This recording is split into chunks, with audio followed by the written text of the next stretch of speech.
Morning and welcome to this meeting of the Eastern Planning Committee, Wednesday, the 22nd of July 2026. My name is Councillor David Took. I'm chair of this committee and my vice chair is Councillor Sally House. The meeting is being live streamed and is available to view on the council's website. And by attending this meeting, you consent to being filmed. The planning committee is not a public meeting, but a meeting to which the public is invited, and all attendees must comply with the ruling of the chair. Members of the public must not interrupt the meeting or cause undue disturbance. To support this, please switch off your mobile phones or select silent mode for the duration of the meeting. Only those who have registered to speak in accordance with the speaker protocol, will be invited to address the committee for a maximum of 3 minutes. This is limited to the first 3 people objecting, the first 3 people supporting the application who have registered, along with the town or parish council and ward member. No additional material is to be circulated to members of the committee today. We have 4 applications to determine today. The planning officer will be invited to present the report and recommendations. Next, I will invite members of the public who have registered to speak with the Democratic Services Officer before the deadline to address the committee in the following order: public against, public support, applicant or agent, town or parish council, and ward member. Each speaker has a maximum of 3 minutes. There will be 30 seconds. Can we echo the echo, please?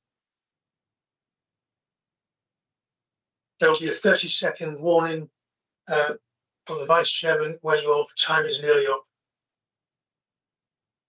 Following on from the registered speakers, the planning officers will have the opportunity to address any salient points they wish to clarify. The committee members were given the opportunity to ask questions of the planning officers before moving on to their debate. At the end of the debate, we will take a vote and I will declare the decision of the committee. Can I remind members that when we go into councillor questions and debate, please state your name and ward for the benefit of the public watching and speak directly into the microphones so that we can all hear you. Please remember that the microphones on the desktops will pick up anything that you say during the meeting. They're always on. If anyone is using Teams, please ensure you're on mute and your device volume is set to 0. Before we begin, just a few final points regarding general housekeeping. We are not expecting a fire alarm during today's meeting.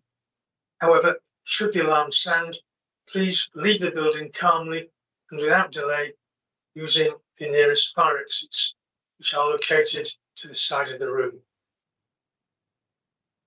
The meeting will be formally adjourned at that point and only resume once it is confirmed safe to do so.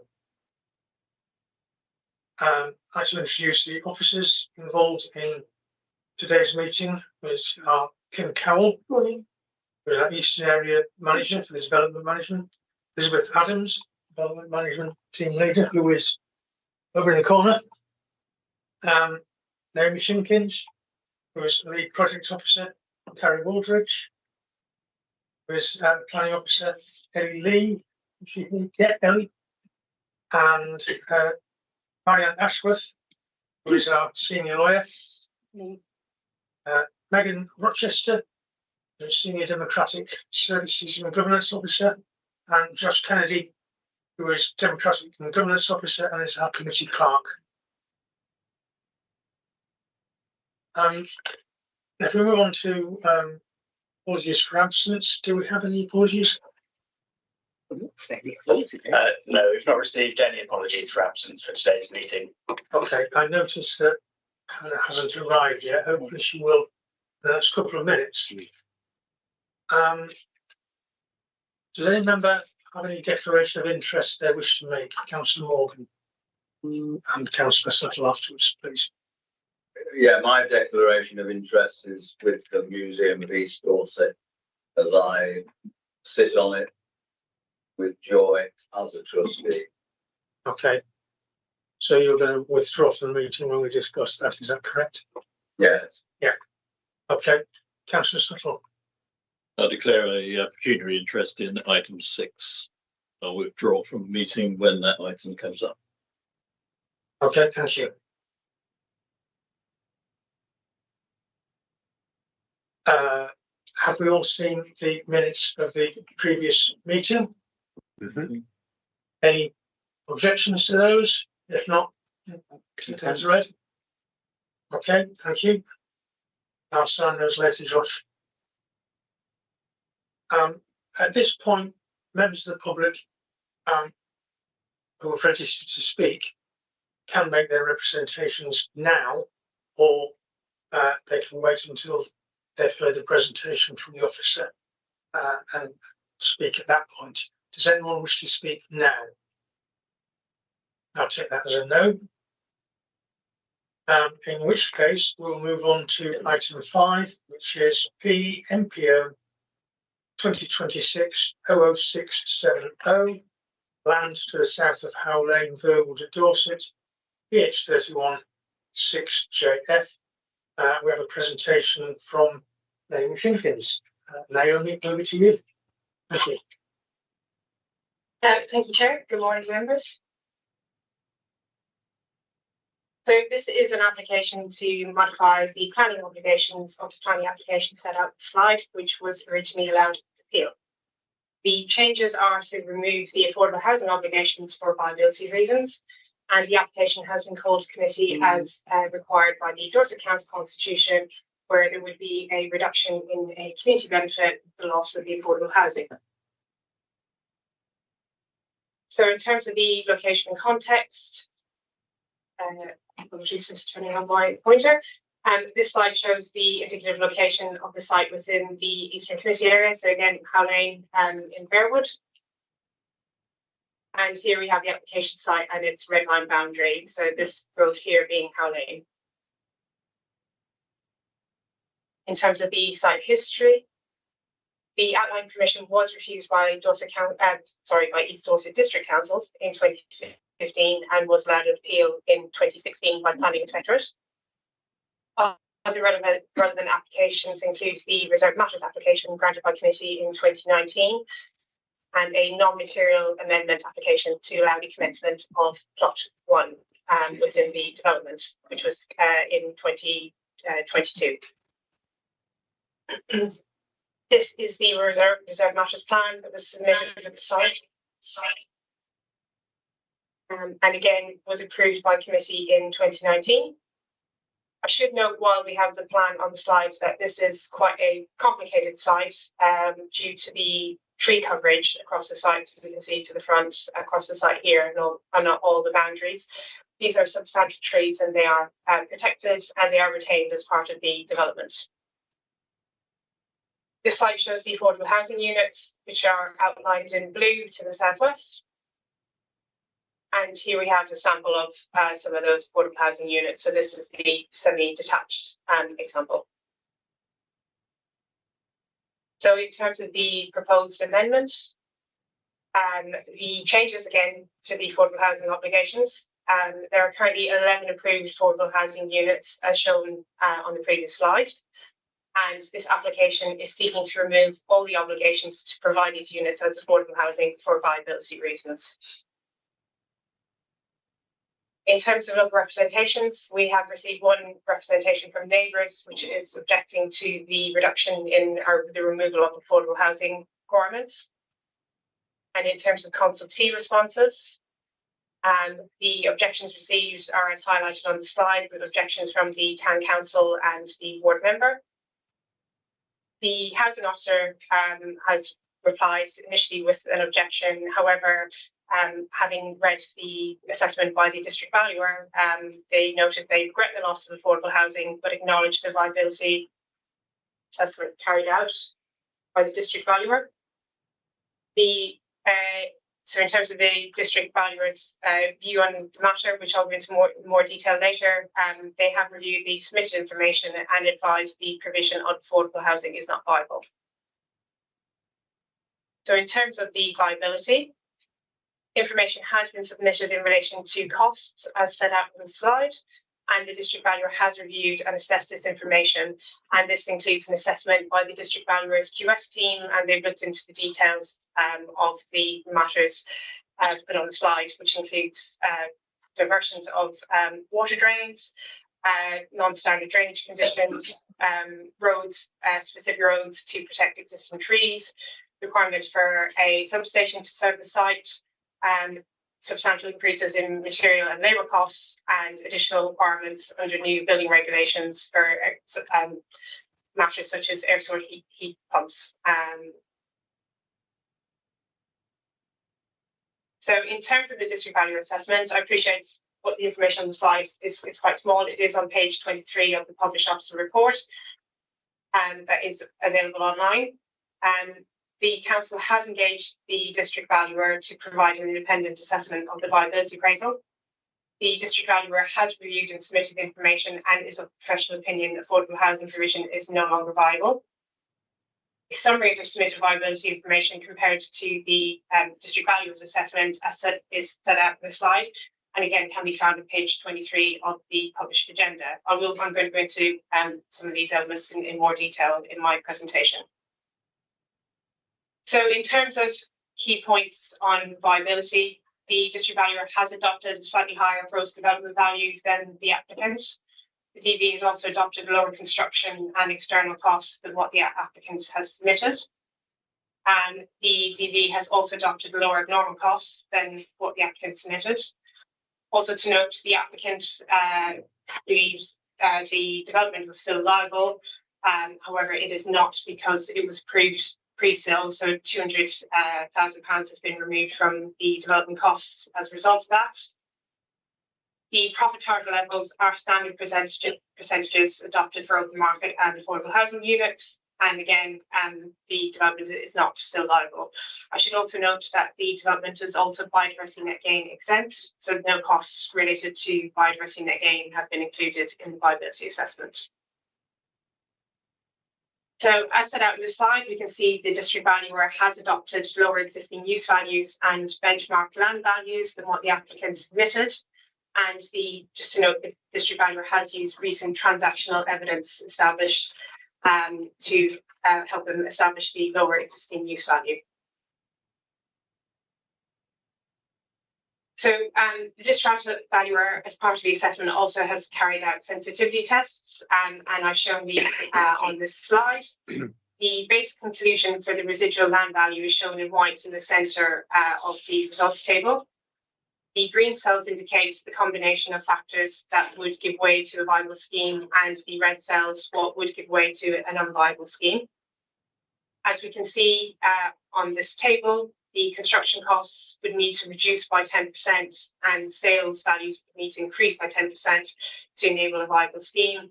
And this matrix strongly supports the district valuer's conclusion that the scheme cannot fully support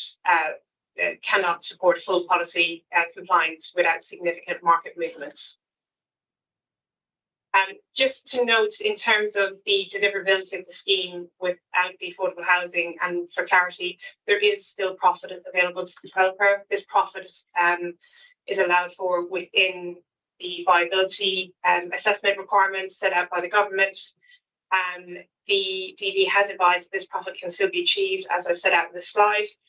However, it is a much lower profit level, which would be approximately 10%, rather than the standard 15 to 20% that we normally use in viability assessments, again, which is set out by government requirements in terms of assessing these types of applications. So the district valuer's conclusion is, in the current economic climate, the proposed development is not viable with the affordable housing requirements under the required methods of calculating viability.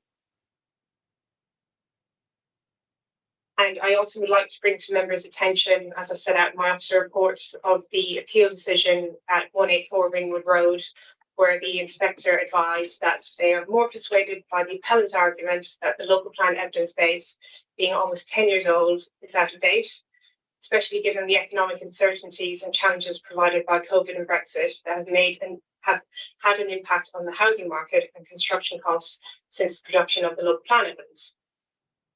The inspector also noted they consequently attached great weight to the appellant's viability assessment, which was independently verified by the district valuer.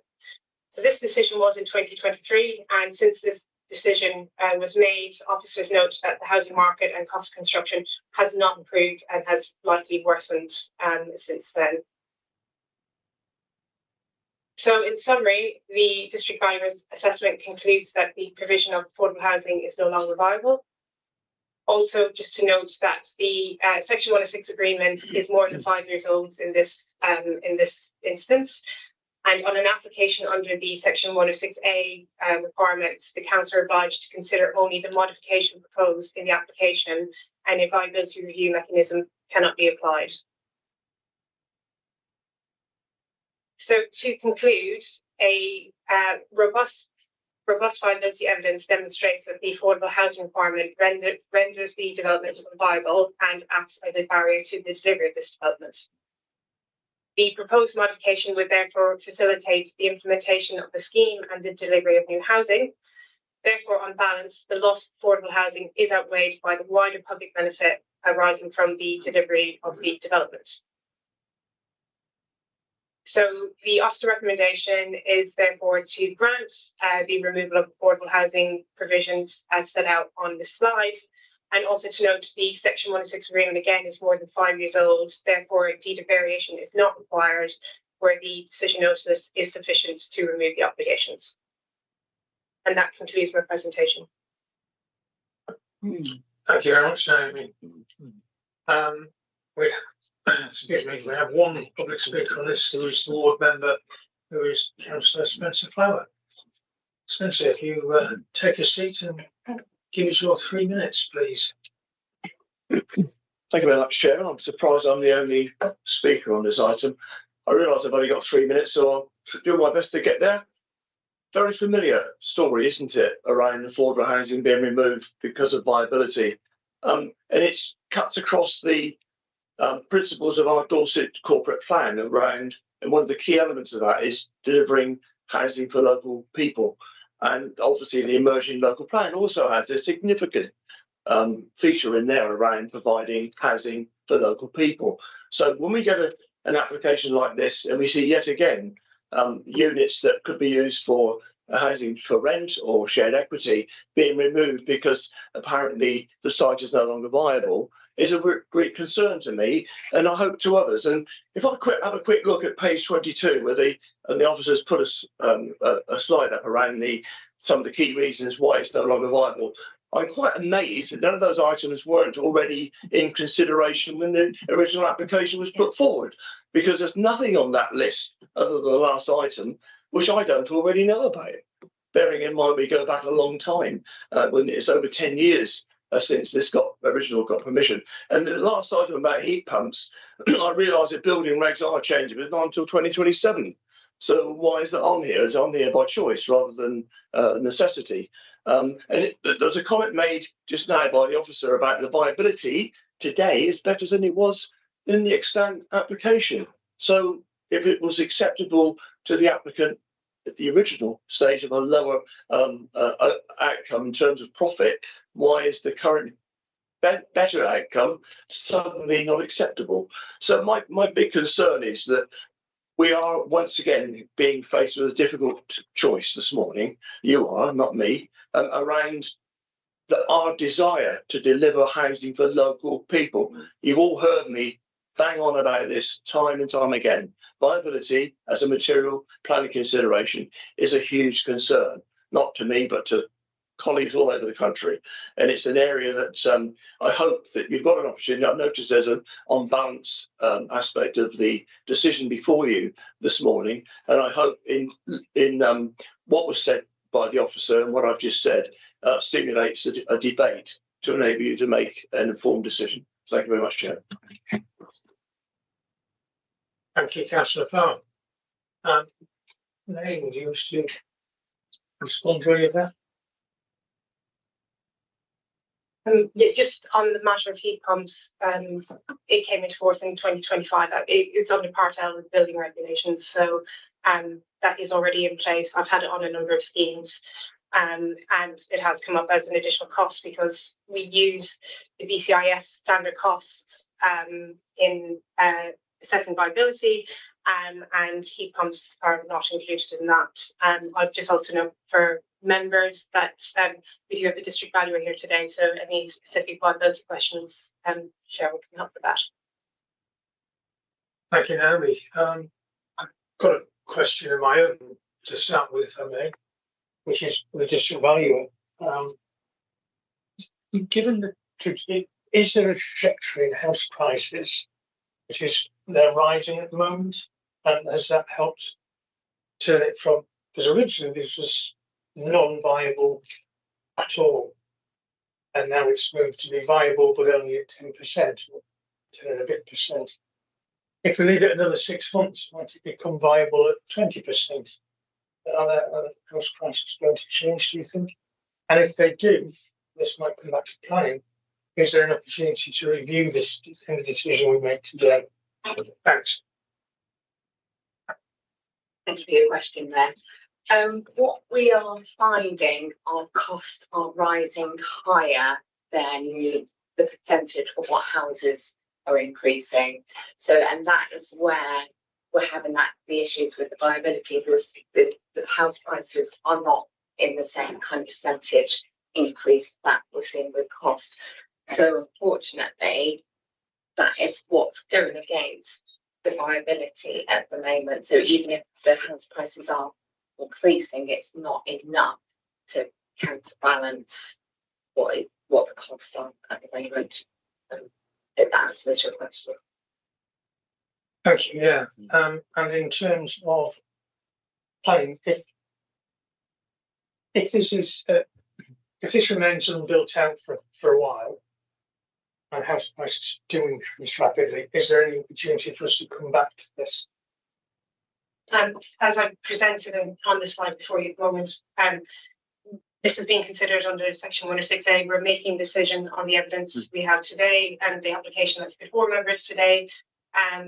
There is no opportunity to apply a viability review mechanism to this application, so the decision is based on everything as it is at this point in time. Thank you. Councillor Azad. Thank you, Chair. Councillor Bell, as I was aware on board. There's a couple of things I fail to understand on this. Is if a developer takes on a site and it's already agreed, and this is over 10 years now, 11 years ago, that is the risk they take. So the fact that they can come back 10 years later, and I believe is some of the development already been built. The development has commenced. Sorry? The development has commenced, so the foundations for plot 1 have commenced. So none of them have been delivered yet? None of them, just some foundations have been started. And I noticed, can you just put the slide up that says what the market housing price is, because you put that, and what the affordable housing would cost. I think the affordable one was about 2 million something or something. I can't remember which slide that was. I don't believe was it this table maybe? No, it was back halfway through somewhere.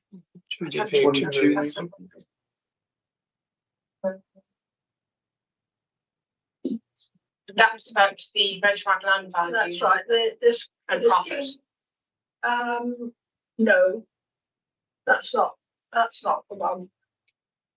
No, you had something where you said that the market housing, that's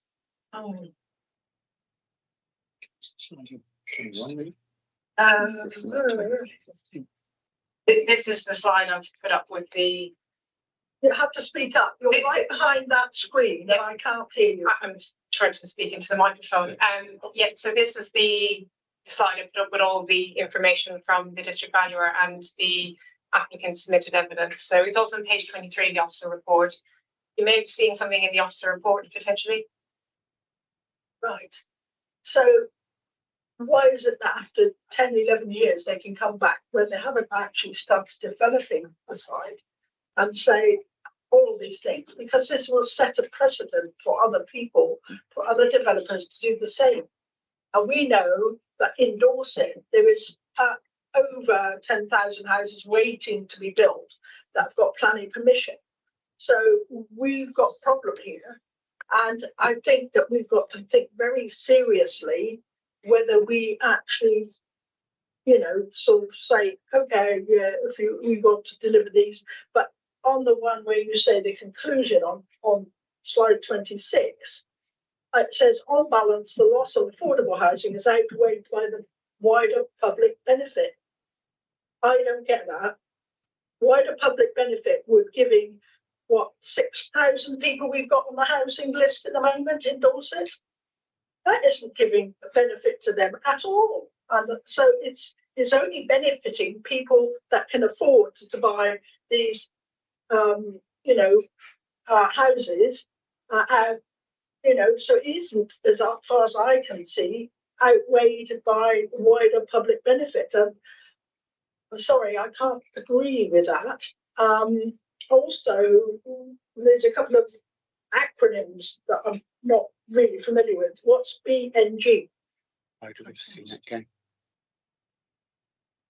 Biodiversity net gain. I didn't hear that. Biodiversity net gain. Right. And EVA? Sorry, it's existing use value. When you're I can't calculating, hear you. sorry, it's your existing use value when you're looking at the benchmark land value. Yeah. Well, it would be quite good if you put a list at the end or something to say what these things are, because I missed it if you put it in full in the beginning. It does make it a bit more complex when you're reading through and you come up with these things and you think, oh golly, what's that? So I find it very difficult to come to terms with giving this, a consideration from the point of view that, okay, you've been through a new valuation in the light of 10 years on, but I would have thought in 10 years on, this development would have been ongoing. And if these developers took this risk 10 years ago or so, then that is a risk they take. And they shouldn't be able to come back 10, 11 years after and say, can we have a change of policy, please? And can we have all market housing? So, sorry, I don't agree with this. Thank you very much. Anyway, that's my opinion. Yep. Thank you, Councillor Sutherland. Thank you, Chair. It's always very difficult and very frustrating for the council to lose a number of social houses under the viability test. But in this case, I think one of the problems with viability is that you can't force them to build right now. They may have put some footings in, but everybody does that to ensure that the planning permission continues. So we're at a point in time. At this point in time, we're saying it's not viable because they can't make enough money. But they can sit on the land until such time as it is, and they'll have had the removal of the social housing. We can't force them to build the houses under the conditions that we are expected to change the viability, which seems somewhat ironic to me. Yeah. In addition, once you've removed to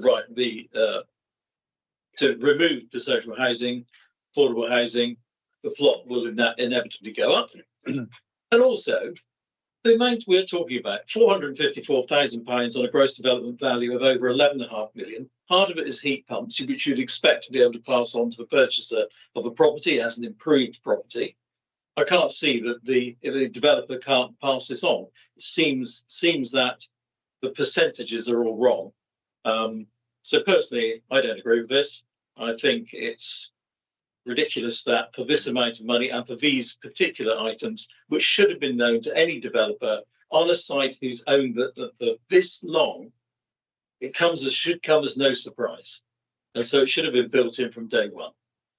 I notice huge disparity between some of the district values valuations and the agents.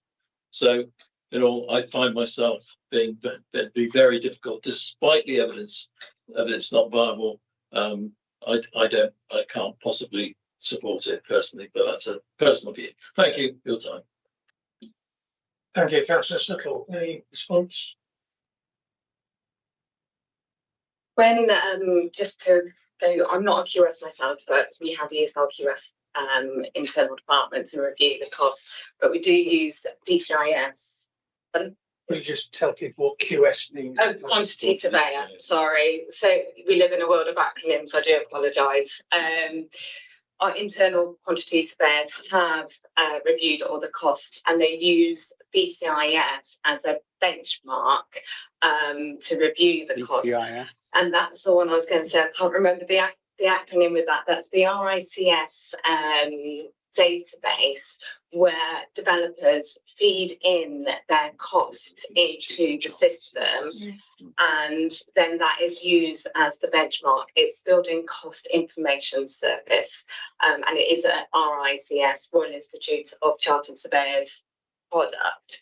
And that information, you look at it and it's rebased to local areas, and we look at it at a period of time, and they've got different kind of values. Now, the people who input into this system are usually smaller developers, and you're only getting the information from who's putting it into there, and it is including the build cost. It doesn't include a lot of the new things, or like the sustainability, because it's all been quite a recent changes, and it takes years for the system to update to reflect these additional costs. So at the moment, they are still considered as abnormal costs, and that's why these are looked at. And it's not with our internal quantity surveyors. They'll also use another database called SPONS, which I haven't personally reviewed, just so they're not using one thing to be looking at to benchmark the cost. They are using the RICS BCIS tool, they're using another one, and also what their own kind of bank of data from doing different schemes and reviews to kind of determine what's included with these costs. I hope that's answered some questions. Are you content with that response, Gary? I listened to the response, but I have my own opinions, and I have a vast experience of building, so you'll forgive me if I disagree. Yeah. Just like to remind members that this application is before you because legislation allows for this, and the application is before you because legislation allows for this, and a developer can come back and ask these questions and ask members to reconsider the viability at a point in time. And the point you made, Councillor Ezard, earlier regarding the need for housing is acknowledged and recognised, and as officers we do all we can to try and deliver affordable housing. But the loss of that affordable housing, the weighing and the balance, we still have to consider the contribution that the housing delivery, if this site comes forward, the contribution that site will make to the council's housing land supply. And as you're all aware, because we've mentioned it at every meeting, the council currently cannot evidence 5-year housing principle. Thank you. Just to clarify those points. Thank you, Kim. I've got Councillor Robinson next, followed by Councillor Skeets, Councillor Coombs, Councillor Brenton, and Councillor Florett.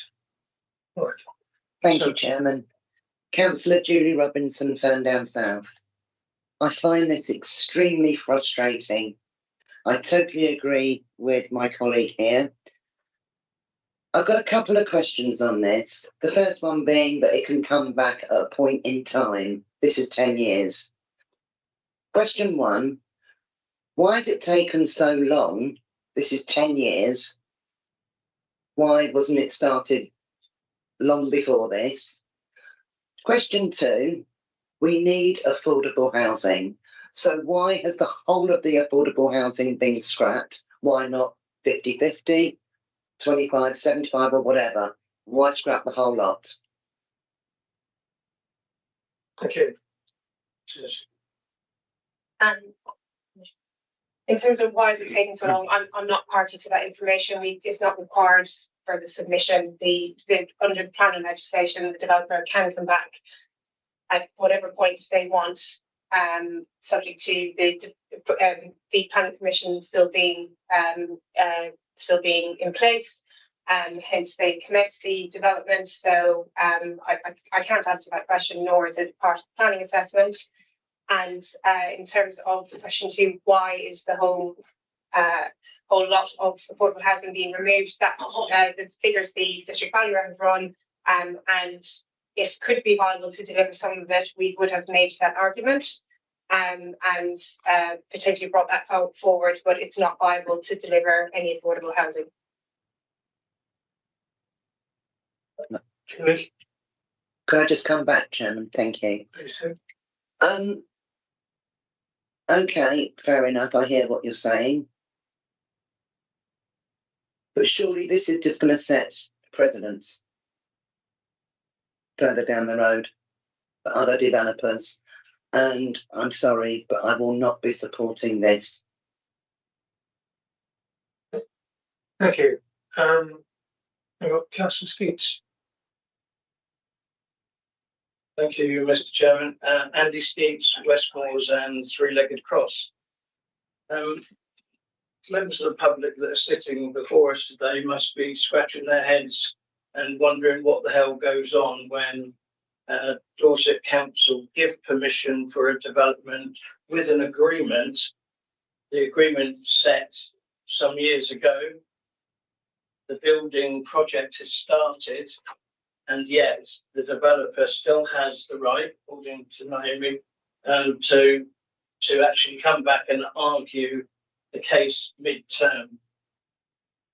We're defined by our local plan. Our local plan is now out of date because the government have changed the ballpark, and we find ourselves short on land and housing supply in our area. We have a plan in our own and a strategy to deliver affordable housing, to deliver low-cost rented housing in our community as a by-benefit of development. Now, in this case, we've said that there is community benefit, and I would argue strongly, like my colleagues have already mentioned, that in this particular case, there is no real community benefit here. We're allowing a builder to build 29 properties without any sill, because the application was so many years ago we're not allowed to bring sill. That's a community infrastructure levy, and that goes towards the community to bring things forward within the community to benefit the community for a development. So forgive us for being slightly awkward about it, but these people elect us into a position to represent them. And I feel very, very strongly on this particular case that my community would wonder what the hell I'm doing, voting for something here where there is no community benefit, which had previously been agreed, and the project has already started. And whichever way you dress it up in law and the way it's organised, it goes heavily against the community. We represent the community, so we find that a very, very bitter pill to swallow. And I'm finding it very hard to wonder what I can do, because on the other hand, if you reject something like this, you turn it over to appeal. If it goes to appeal, this has got a very high chance of being overturned at appeal. If we get overturned at appeal, it costs our taxpayer more money because we have to pay. So it's a bit of a nasty position to be in for any councillor to have to determine on this sort of application. And one of the questions it rises for me is, I sat in a meeting, a scrutiny meeting, where somebody who was linked with social housing told me that if a developer comes to them with a project, and the project can be used for a social housing, then they would immediately have a sale. So therefore, the cost benefit to the builder is that he's building something he can sell straight away. So why in this case is there no offer to the builder to either do that or some other scheme that benefits the community? Without that, I'm finding it really, really hard to even consider supporting it. So perhaps you could answer that question. Thank you, Andy. Officers. Yeah, in terms of, I mean, the conversation you've had with the housing officer, that's I'm not sure how I'm going to apply this to this application. I can only determine this application, which is for the removal of the affordable housing. So I can't apply that scenario to this application.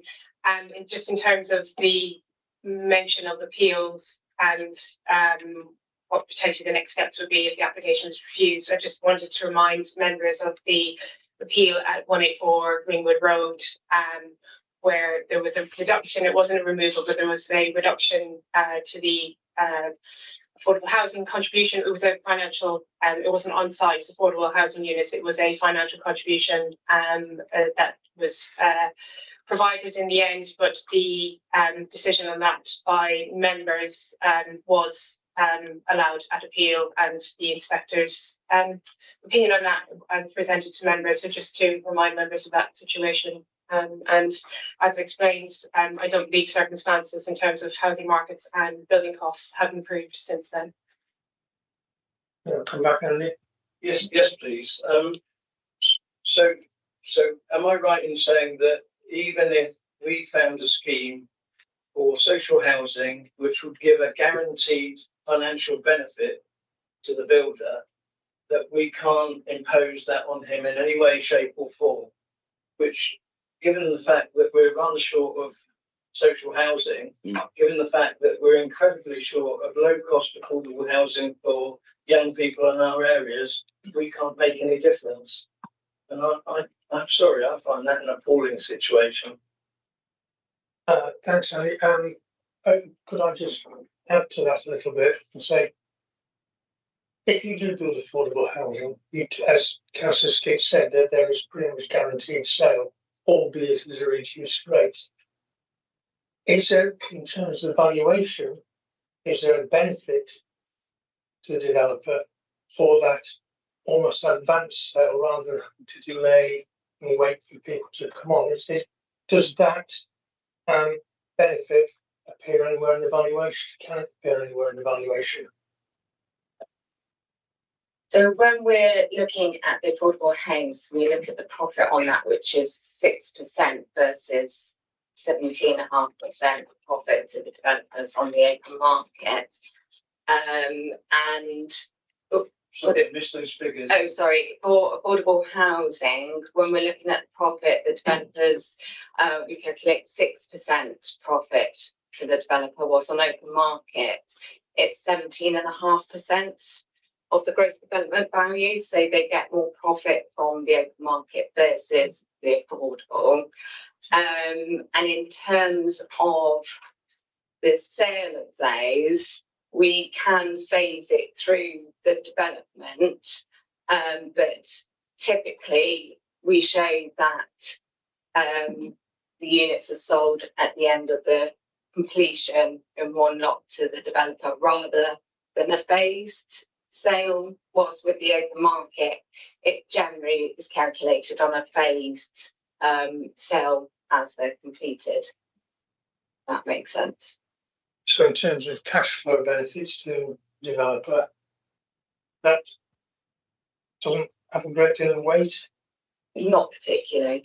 I would say that they would get more from the open market housing. Clearly that's why they want. Okay, thanks. Naomi, yes. Just to come back on the point of if there's any other options, so sort of community benefits. Again, the application is made under section 106A, so I've put on the slide. we're only obliged to consider the modification. So either this modification is acceptable or it's not. And that's the only thing under consideration today. Thank you. Councillor Coombs. And thank you for your patience. Good morning, Chairman. Councillor Tony Coombs, also Burwood Ward. I think I'm the only person on this committee that sat on this committee in 2013 and was involved in the original deliberation. I know the site very well, as I'm one of the other local ward members. I am aware that this site has been in the ownership of the developer for many, many years. It's part of family holding, so there's been no purchase price for this site. This is land that's already been held by the family.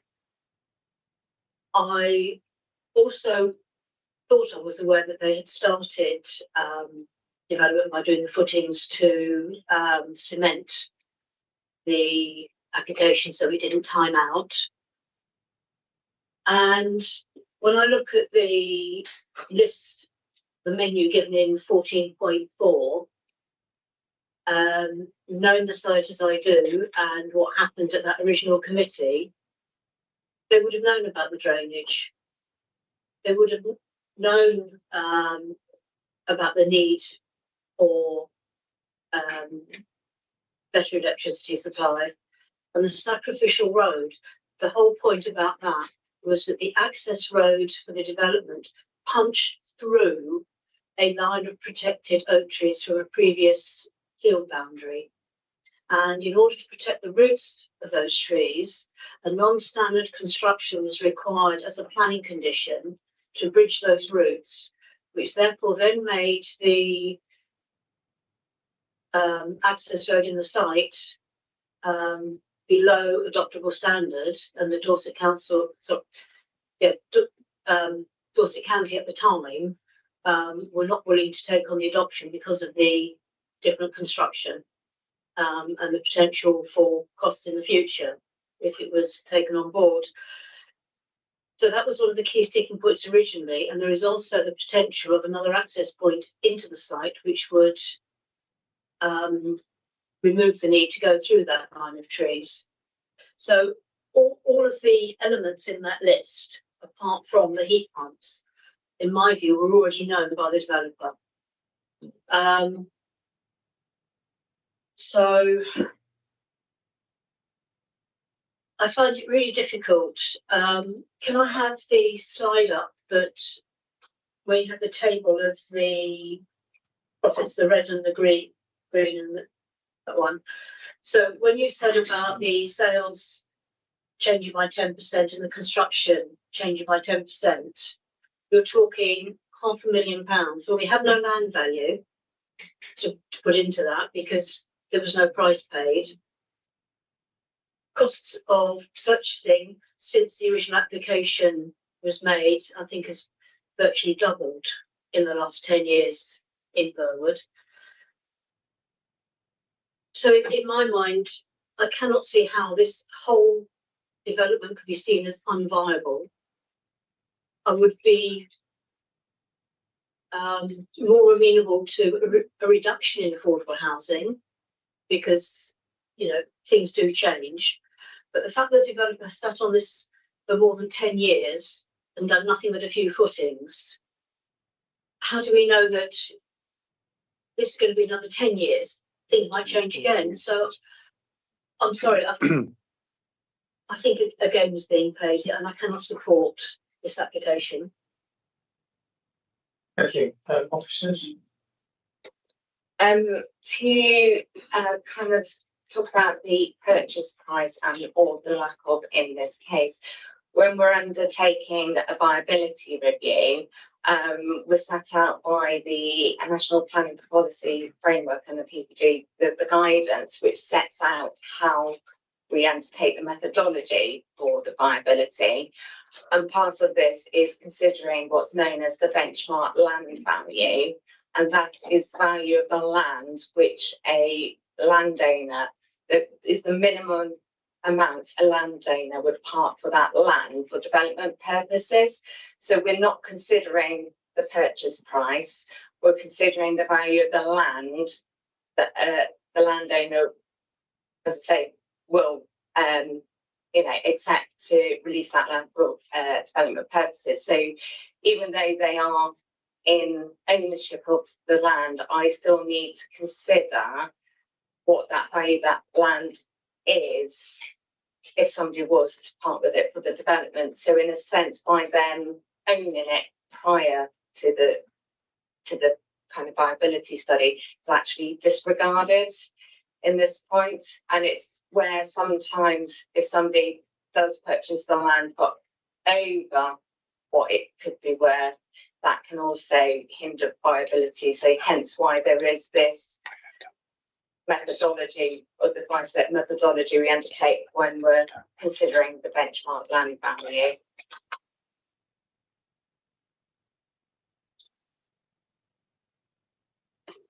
Can I just clarify?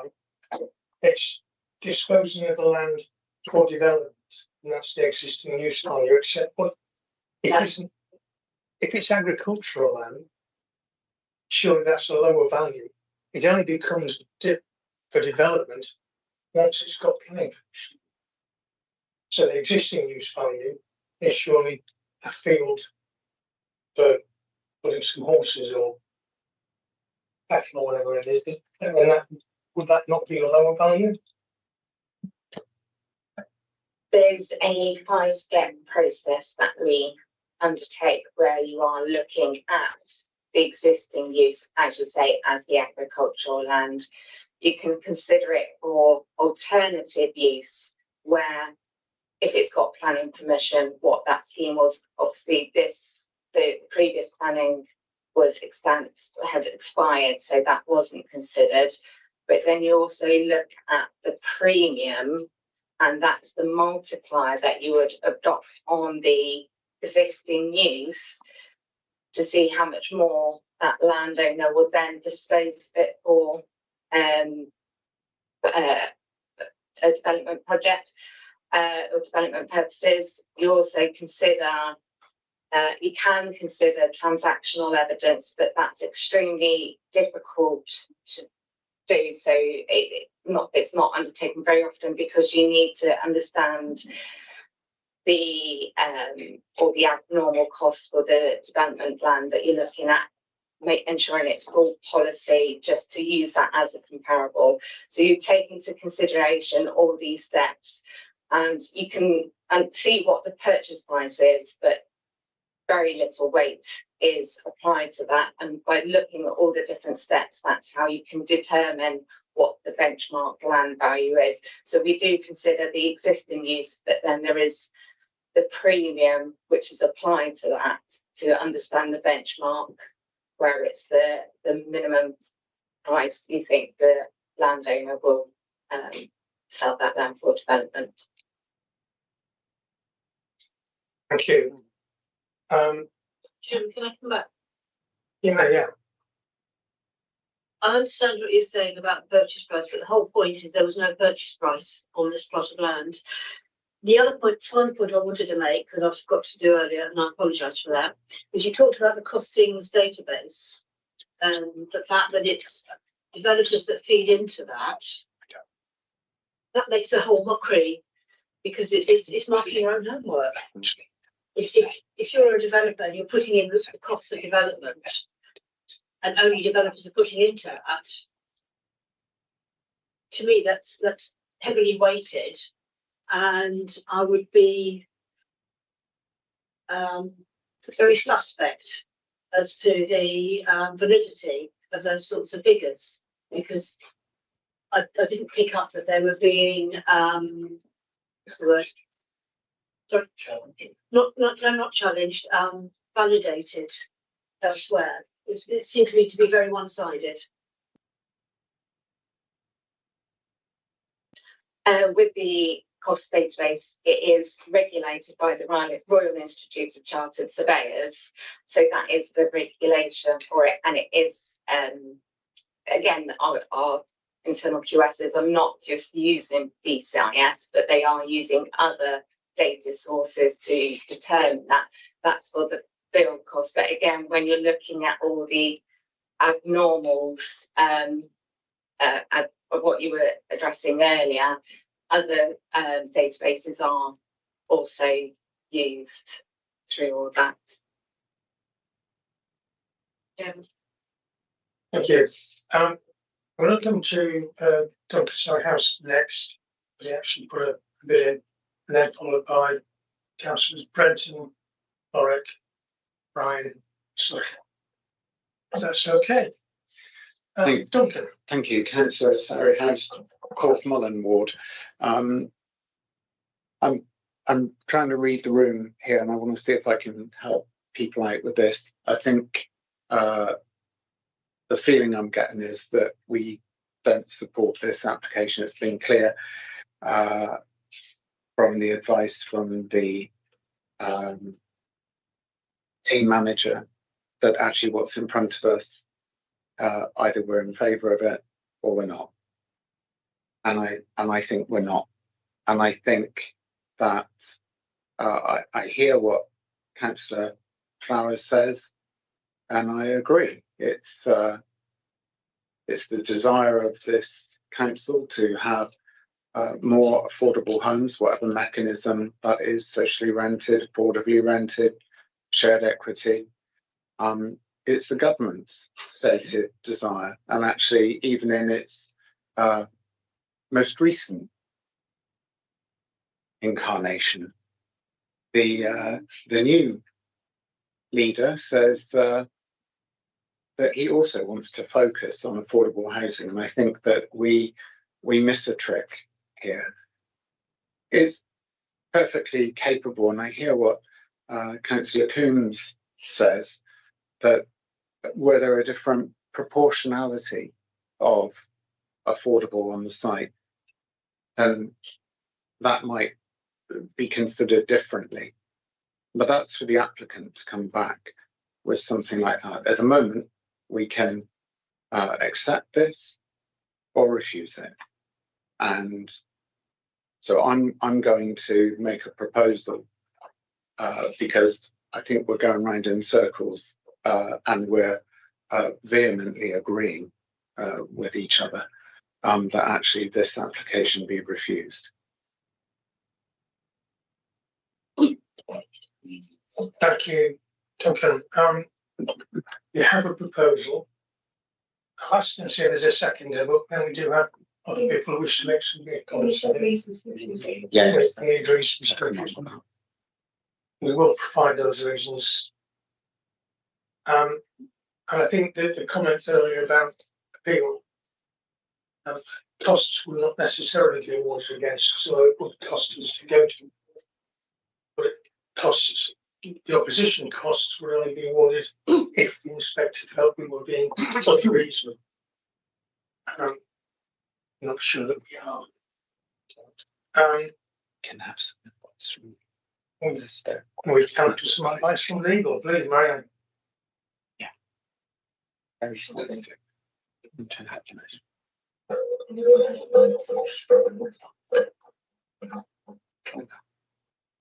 Thank you, Chair.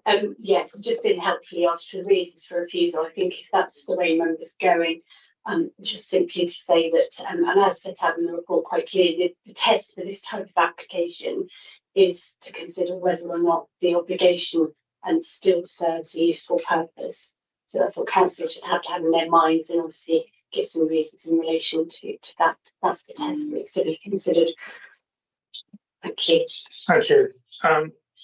Did we have a seconder?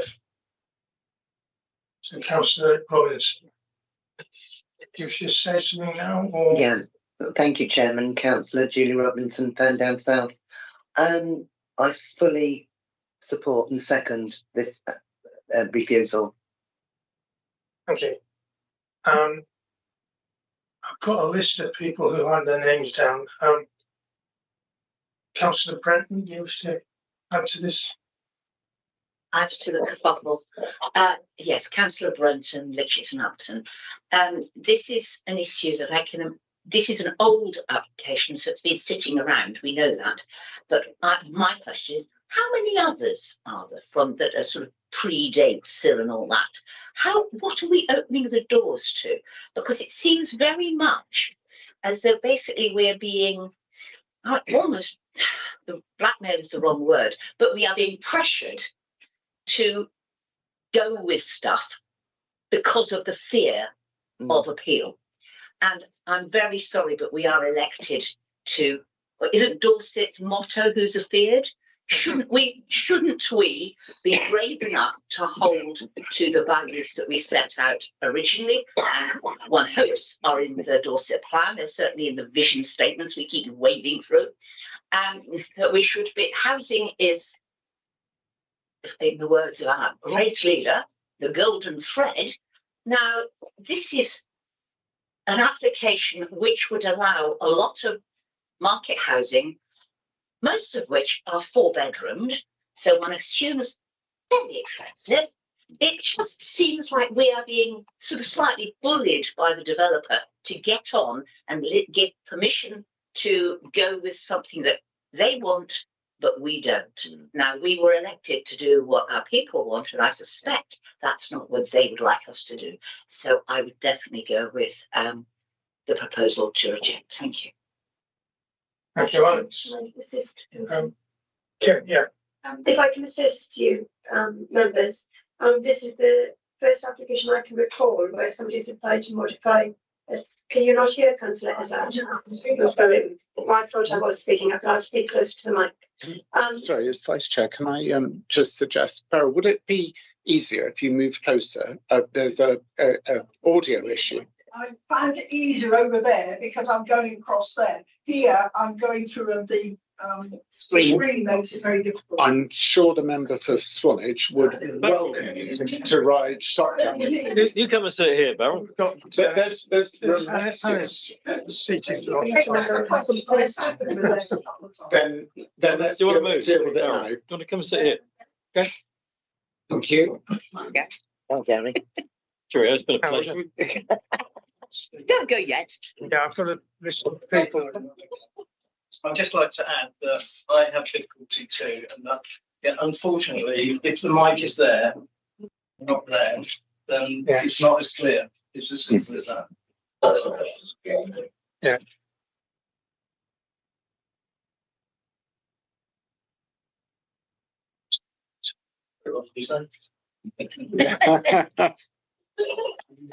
Don't you dare.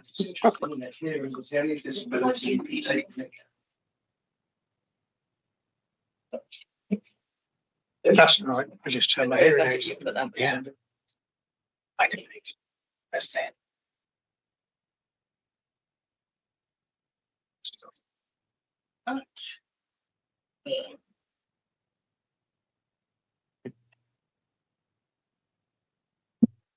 Thank you, Gary. As always, the gentleman. As always, the gentleman. You can't hear. What are you saying? What I'm saying, I suspect people can hear. I don't have a problem. I just turn my hearing aids. Got mine up, Mr. Chairman. I can assure you I've got mine at full chat and it still doesn't help. So Okay. I'll just come back on. I've got Tim Kelvin was going to give a response, and then we'll move on to briefly. I hope Councillor Forrick, Councillor Bryan, Councillor Stuttle again, and then hopefully we'll have enough to make a decision on. The point I'm going to make is very brief, but for clarity, I can't recall an application of Area 106 for this reason. But the example we gave you is an application, a planning application, to very conditions. No, it was a full planning application. I'm sorry. I got thrown by the movement across the room. I can remember the question. But so this is the first one I can think of where they want to modify 106. Thank you, Kev. I've got Councillor Florrick. Thank you, Chair. Scott Florrick, Porthmullen. My question was already answered in response to Councillor Skeet's initial question. So I'm good, and thank you, Councillor Skeets, for your overview of the application. It was very helpful. Thank you, Scott. Councillor Bryan. Yeah, Councillor Ray Bryan, holding the or representing the St Leonard's and St Ives ward. One of my concerns is that I'm looking for the profits, and because that's what this is all based on. How much profit can the developer make? And I'm very concerned that nowhere in the report does he mention the saleable value of these houses. Might give you a gross value, but we know that once they go from affordable to normal, those profits will increase dramatically. This land virtually had a zero value because it was, I lived in Verwood for a little while, so it's known to me as well. And I think we have to be very careful on this because it had zero value. So when it's developed, that value will increase dramatically. And I hear what's been said. We have to take the current value, but the previous value to the current value still has a taxable profit in it. And I just don't feel we're hearing what we need to hear. Now, part of me wanted to defer it until we can ask the questions that we're looking for. But I think we're at the stage now where the decision is made. So I'm happy to leave the rest of my questions.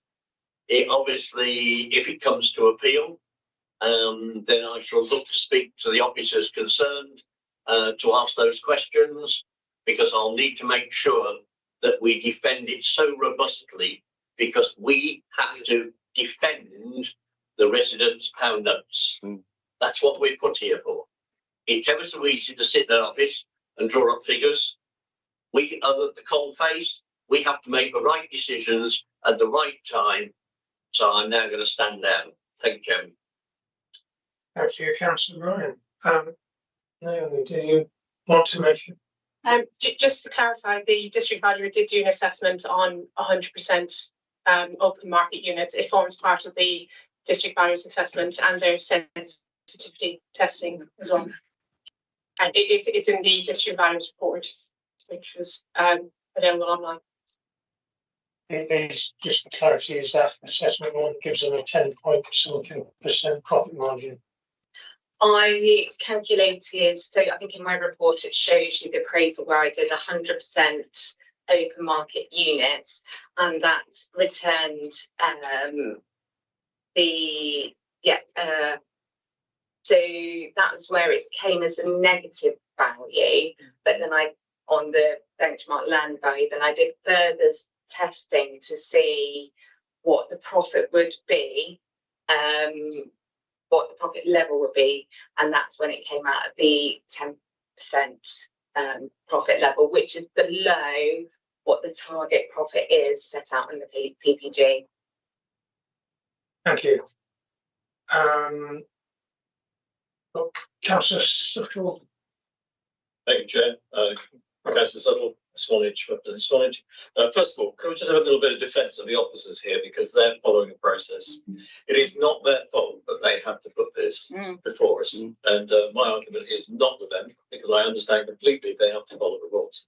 However, I think there was a very, very similar case at St Mark's, old St Mark's School in Swanage, where the viability test removed the need for affordable housing, as in High Street, Swanage, some 2 years ago, 3 years ago, similar. St Mary's? St Mary's, sorry, yeah. It was the same anyway, but it didn't help them. The reality here is that the figure they're showing you is not cash. It's not, the reality is that the developer will make a lot more money, because the land value where you have to take into account is not the true land value to the developer or cost. So when we sit here and say it's 10%. The reality in actual physical cash that the developer will make is significantly more than 10% because of the land value. So in fact, he's going to make 20% plus in reality. But we're not dealing with reality, we're dealing with your as you have to. So but based on reality, I still vote against it and support Councillor Scott. The other one. So the other one. Would you like me to come back with reasons for refusal? How's the audio over there? Can you hear? Thank you, Councillor Berylezard from Werrell. And I would say that really, when looking at the figures, as Councillor Suttle was saying, they don't give an actual figure of what profit they'll make. But what I don't understand is you've got a table there at slide 20 that says purchase price not disclosed, and I know this has been mentioned several times. The thing is, how do you have a table that actually has hasn't got any knowns in it, and then make a assumption on whatever is there? To me, that means that the developer's got something to hide, and they're not being totally honest and accurate with how you can, actually, make up or assume what the benchmark value is. And I know with the district valuer has said that it's £250, £250,000 less, but that's on an unknown. So I don't understand how you can make assumptions on unknowns, and now it's come to light that the actual land was almost gifted, so it wasn't, they didn't cost them anything. So it beggars belief that they can come back and say, this is we're not making a profit. So, can we have a concession on this, on the affordable housing? And I think they're, almost like Councillor Coombs was saying, they're almost taking us for a ride. They're actually saying, well, if we go for this, then they're not asking that I've got to disclose this amount, then we will, that is not being fair. They're not being fair to us, and therefore we can't be fair because we don't know. So I think that should be forced. That should be unknown to everyone. Thank you. Thank you, and that should be put in the refusal. Thank you. Thank you. The actual cost of the land, as I understand it, is not actually a material planning consideration.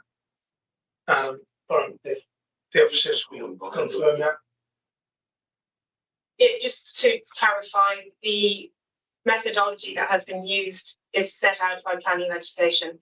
We've used that methodology. It doesn't require the purchase price.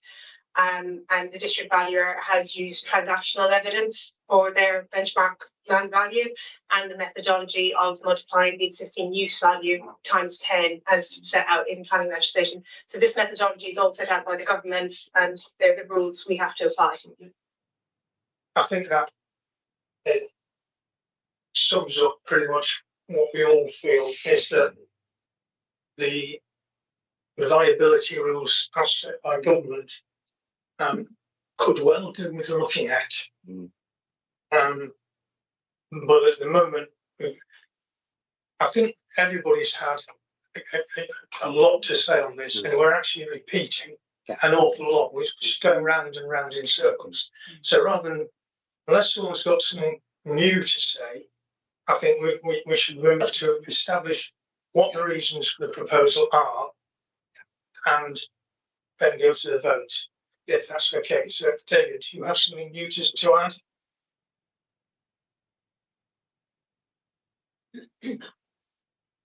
Yes, can you hear me all right? Carol? Yeah, you probably hear me in the hall at Allendale. Just a simple question. from a simple person. I got the feeling when I first read it that if these 11 affordable homes had to be built, then nothing would be built. That's the impression I got. That if we asked for these affordable houses to be built, then I got the feeling that nothing would be built because of the expense that was there. I may have misread it, but that's my simple question. Thank you, Chairman. Oh, and I'm David Morgan from Whitmore. Thank you, Councillor David Morgan. Do you feel the need to respond to that? The delivery of the developments would be a commercial decision. There is, as shown on the slides, some level of profit, and it would be a commercial decision whether or not you proceed at that level of profit.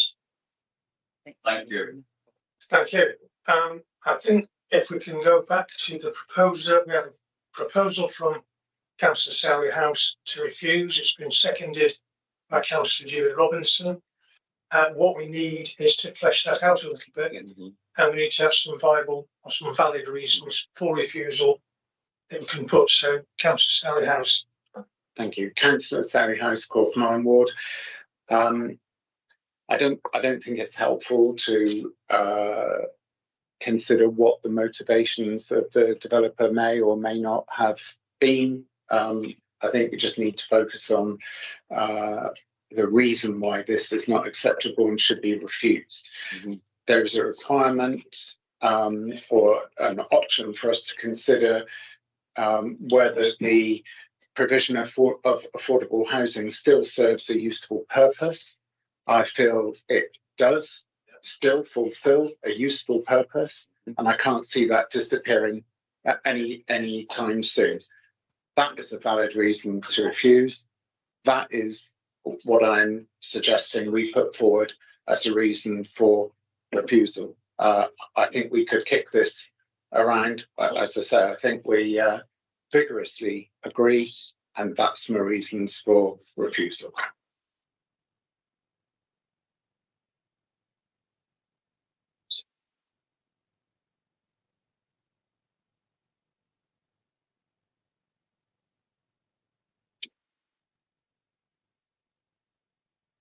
Councillor Robinson, are you in agreement with?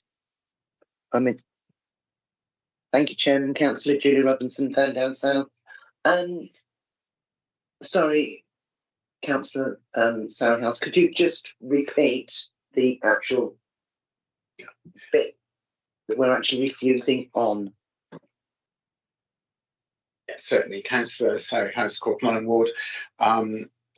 Committee believes that the provision of affordable housing still serves a useful purpose, and therefore we refuse this application with the loss of that affordable housing. Thank you. I fully support that. Thank you. In which case, if there's Councillor Coombs. Can we qualify that with a reference to the housing waiting list? Because that shows the level of demand there is, which would help, I think, help strengthen.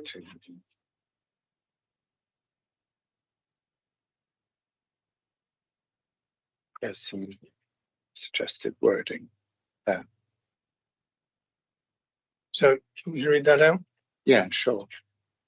So, there's some suggested wording that's Section 106A of the Town and Country Planning Act 1990 requires the council to consider whether the planning obligation continues to serve a useful purpose or would serve that purpose equally well if modified in the manner proposed. In this case, the provision of affordable housing remains a useful planning objective, while viability evidence has been submitted that indicates the affordable housing requirement renders the development unviable. On balance, the loss of affordable housing is not outweighed by the wider public benefit arising from the delivery of the development. Is that That's the extended version. If I may, Chair, through you, just to add on to that, the loss of the affordable housing is not outweighed by the wider public benefit arising from the delivery of developments, given the recognised need in the Dorset Council area. Just to Just yeah, to check just added that Julie that she's satisfy content with Councillor that. Coombs. Yeah.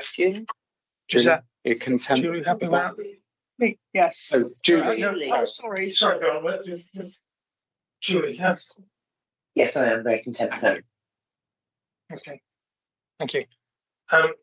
Unless there's anyone who wants to add anything new, Take it to the vote. we need to go to the vote. Beryl, is this new? You've had 3 or 4 Yeah, bites. it is. It is. It's just add some more evidence to our refusal, is to say that the new policies from the government is pushing us into affordable housing, and therefore it does carry more weight because that is the new policy that's come through from the government. So is there any way we can form we can't. So I'm just saying, and also how many people we've got on our housing list for affordable Well, that's a housing. good Can we put idea. that So we as say, extra? why didn't you think of that, Tony? If I may, Chair. You may. Being we don't have the new, it hasn't been published, and we don't know when it's going to be published, so it doesn't hold holds very little weight at the moment because we've only seen a draft, we haven't seen a final document, and I believe the last point you made was covered by the little tail end I added, or that was added from the delivery of the development, given the recognised need in the Dorset Council area. Yes. Yeah. So, vote. we have a proposal. You've heard the reasons for it. It's been agreed by the seconder.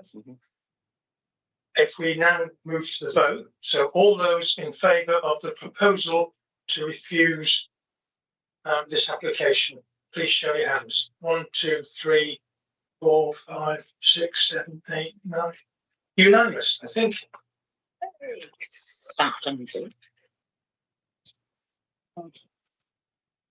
Therefore, PMPO 2026-00670, land to the south of Howe Lane, Glenwood, Dorset, PH 31 6JF, has been refused.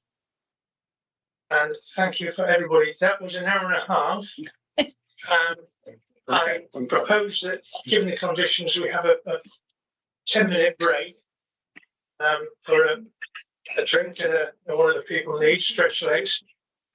Come back at well, let's call it 11:30 by my watch. Yeah, I know.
Everybody's ready, refreshed, and comforted. And we can start again, and we can move on to item 6 on the agenda, which is PHOU 2026 01416 Salt Winds, Bellevue Road, Swanage, BH19 to HP.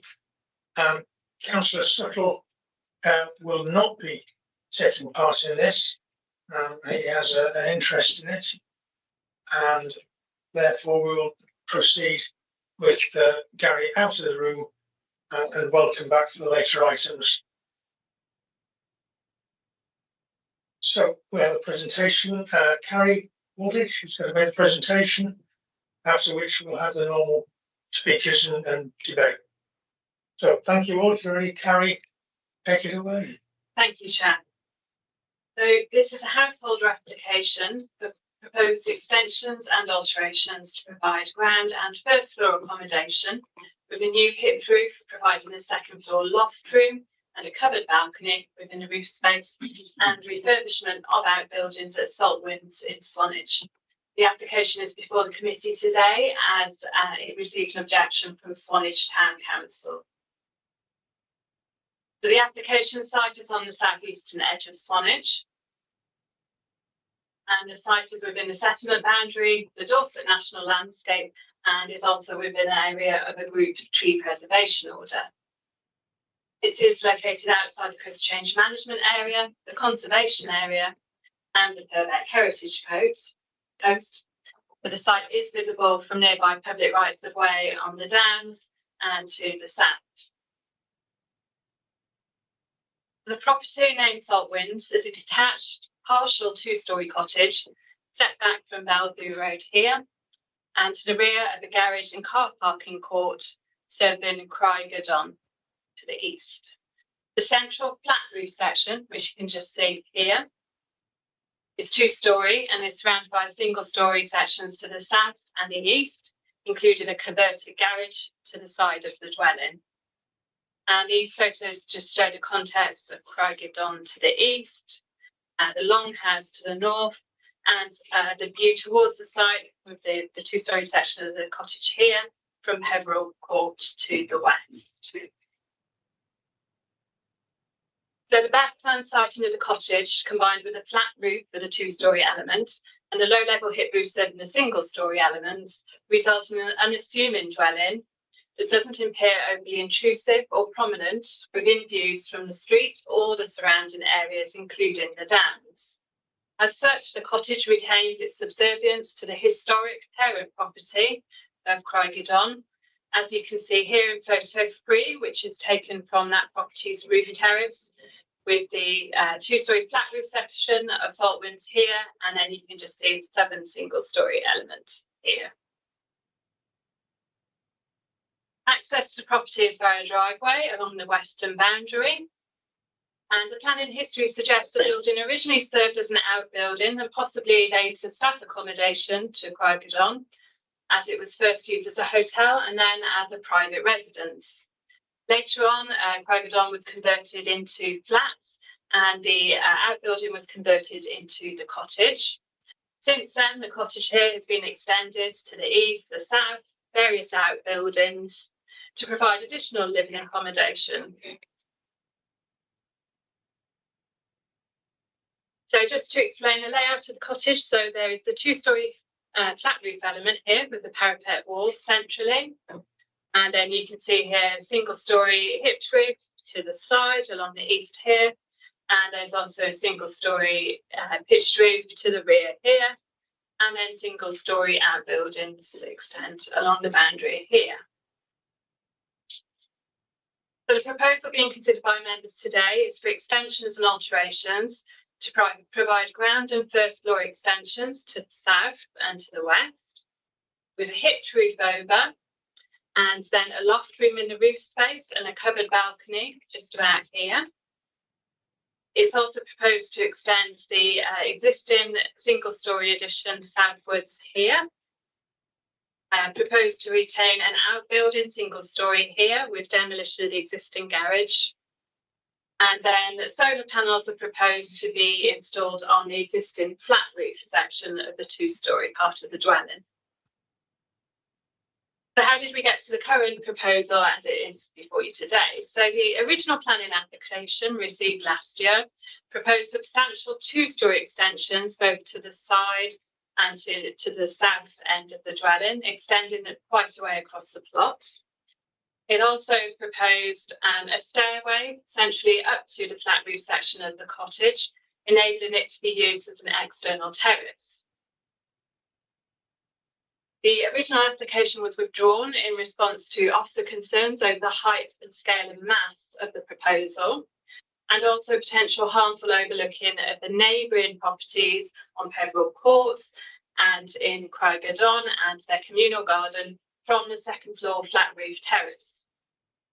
So once this application was withdrawn, it was followed by pre-application advice on an amended scheme, which is shown in the centre here.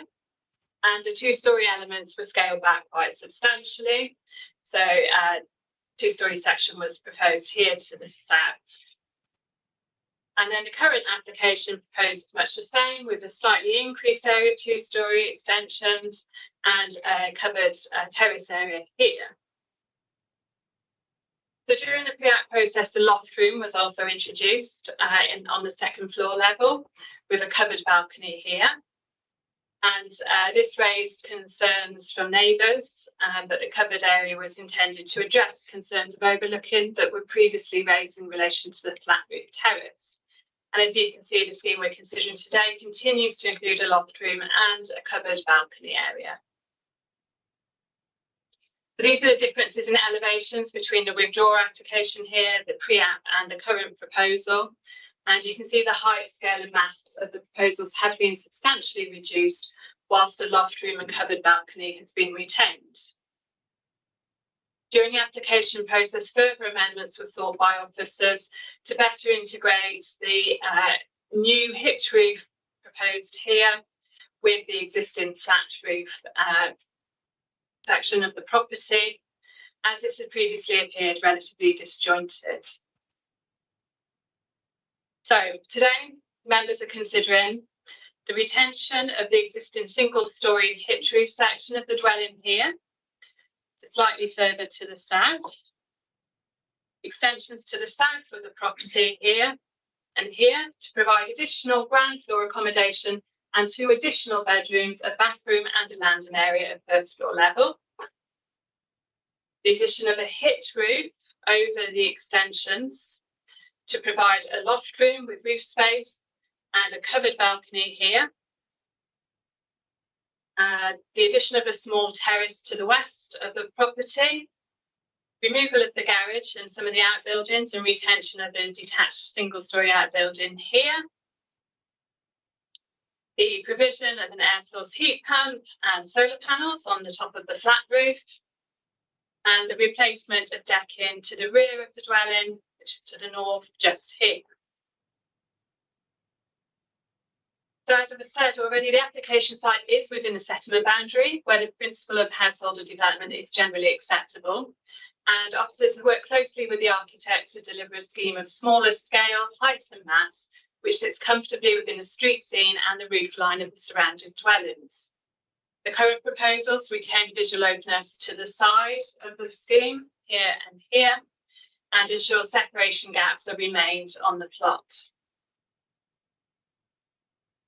So neighbour objections have been received to the proposals on grounds of height, design, intrusiveness, and harm to the character and appearance of the area, and also the Dorset National Landscape setting. Concerns are raised in relation to the height of the proposed hitch roof, and also its extension over the existing flat roof, which is considered to be excessive and obtrusive. However, officers consider that following alterations to the scheme through the pre-app and then the planning process, the first and second floor additions and the hip roof are not over-dominating or intrusive within the plot or the street scene. So the elevations just show the hitch roof here from the side, from the west, and its extension partially over the existing flat roof. And whilst officers acknowledge that the design of the roofs is not overly outstanding when viewed from the east and west, We do acknowledge that the integration of the hitch roof with the existing flat roof and its parapet wall has provided a difficult design challenge, but now consider that the proposal achieves a more cohesive appearance that better integrates the more traditional appearance of the new hitch roof, the parapet wall here, and the existing flat roof.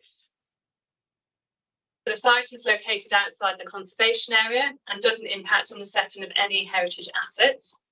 And on balance, officers consider that the scheme, including the combination of roof types, is now of an acceptable design and external appearance in accordance with policy E12 design of the Purbeck Local Plan 2024.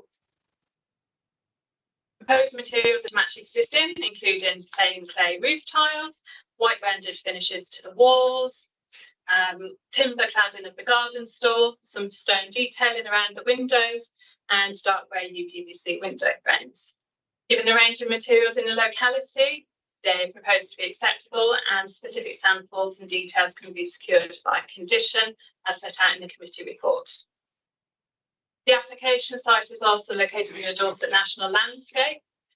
The proposed extensions are within the settlement boundary and within a backdrop of residential buildings, and are not judged to result in demonstrable harm to the character and appearance of the area or the landscape character. The amendments secured through the planning process form a substantial reduction on the original scheme submitted, and whilst the roof additions would be visible in longer range views, particularly from the south of Swanage due to the hillside setting, they would still be set within the background of the taller and more imposing Craig Gudon to the east and the two-storey urban development to the west and south. As such, officers consider that the proposals are acceptable in height and within the established roof line, and will continue to further the purposes of the Dorset National Landscape designation. The application site is covered by a large area tree preservation order. The application is supported by a tree survey and arboricultural method statement, and no objection has been raised by the council's tree officer, subject to its conditions securing implementation as included in the committee report. Biodiversity mitigation and enhancements can also be secured by condition, and no objections have been raised by the highway engineer, subject to an informative note as also set out in the report. The consultation responses have been received from Swanage Town Council and neighbours, raising concerns over loss of privacy, overlooking and overbearing impact, and also noise associated with the potential use of the flat roof, two-storey flat roof here, as a terrace. Concerns were also raised about the decking to the rear and overlooking of windows. So the longhouse here to the north of the proposal is set downhill from the application site at a significantly lower level. The properties within the longhouse have habitable windows facing south onto a parking area here, and also a small area of Graves Garden.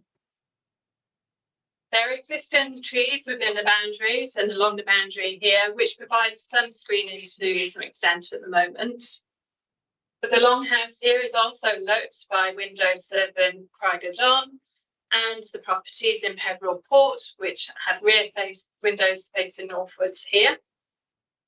And so there's already an existing level of mutual overlooking between all of the existing properties in this location. The perception of overlooking to Longhouse is probably increased by the proposed loft room and the covered balcony, but this is set further back on the dwelling, and views are more straight out long distance as opposed to down towards the Longhouse. But just for members, so you can see this is a photograph from inside an existing first floor bedroom in the application property, and you can see there are some existing views already. And so the second floor addition of the loft room would not be considered substantially worse than existing.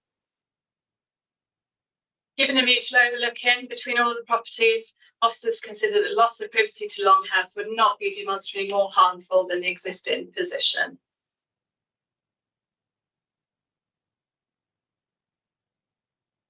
So impacts on Peveril Court, which is located to the east of the application site, you can see the properties here, are also judged to be acceptable. There is a 1.8 metre high boundary fence along the boundary with the properties here. And outlook from side-facing windows, west-facing windows, would be some distance away, varying between 9 to 12 metres. And most views would also be offset. So it's appreciated that the secondary bedroom window in this elevation here would overlook the sort of central courtyard and pedestrian access between the properties on Peveril Court. But obviously there is some overlooking existing. There's an existing mutual overlooking between Peveril Court, and there are existing clear glazed windows in this part of the dwelling already, which already provides some overlooking. In terms of the second floor balcony here, because this is covered to the east and west, views would be sort of northwards, straight over towards Swanage Town Centre, and as opposed to offset towards Peveril Court. And a condition is proposed on the condition. Sorry, a condition is proposed in the officer report that will ensure that the flat roof cannot be used as an external terrace or external garden area. So Croydon is located to the east of the application site, and this is the building that now contains 6 flats.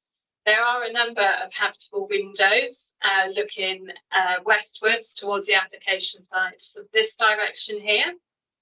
And the windows in Croydon serve 2 kitchens, 2 obscure glazed bathrooms, and a wraparound bedroom window, which is located on this corner here. So at first floor level, the west-facing windows serve the kitchen and a lounge. And at second floor level, the west-facing windows serve a lounge window, but they largely look onto the existing garage and car parking area here. As the 2-storey extensions to the application property are located to the north and some distance away, it is not considered that they would have an overbearing impact on the outlook from these windows, or result in an unacceptable loss of light. A bathroom window is proposed facing eastwards in the existing property and extended at first floor level, but this will largely be obscured by the hitch roof of the single-storey extension here, and a condition is also proposed that this is retained as obscure glazed.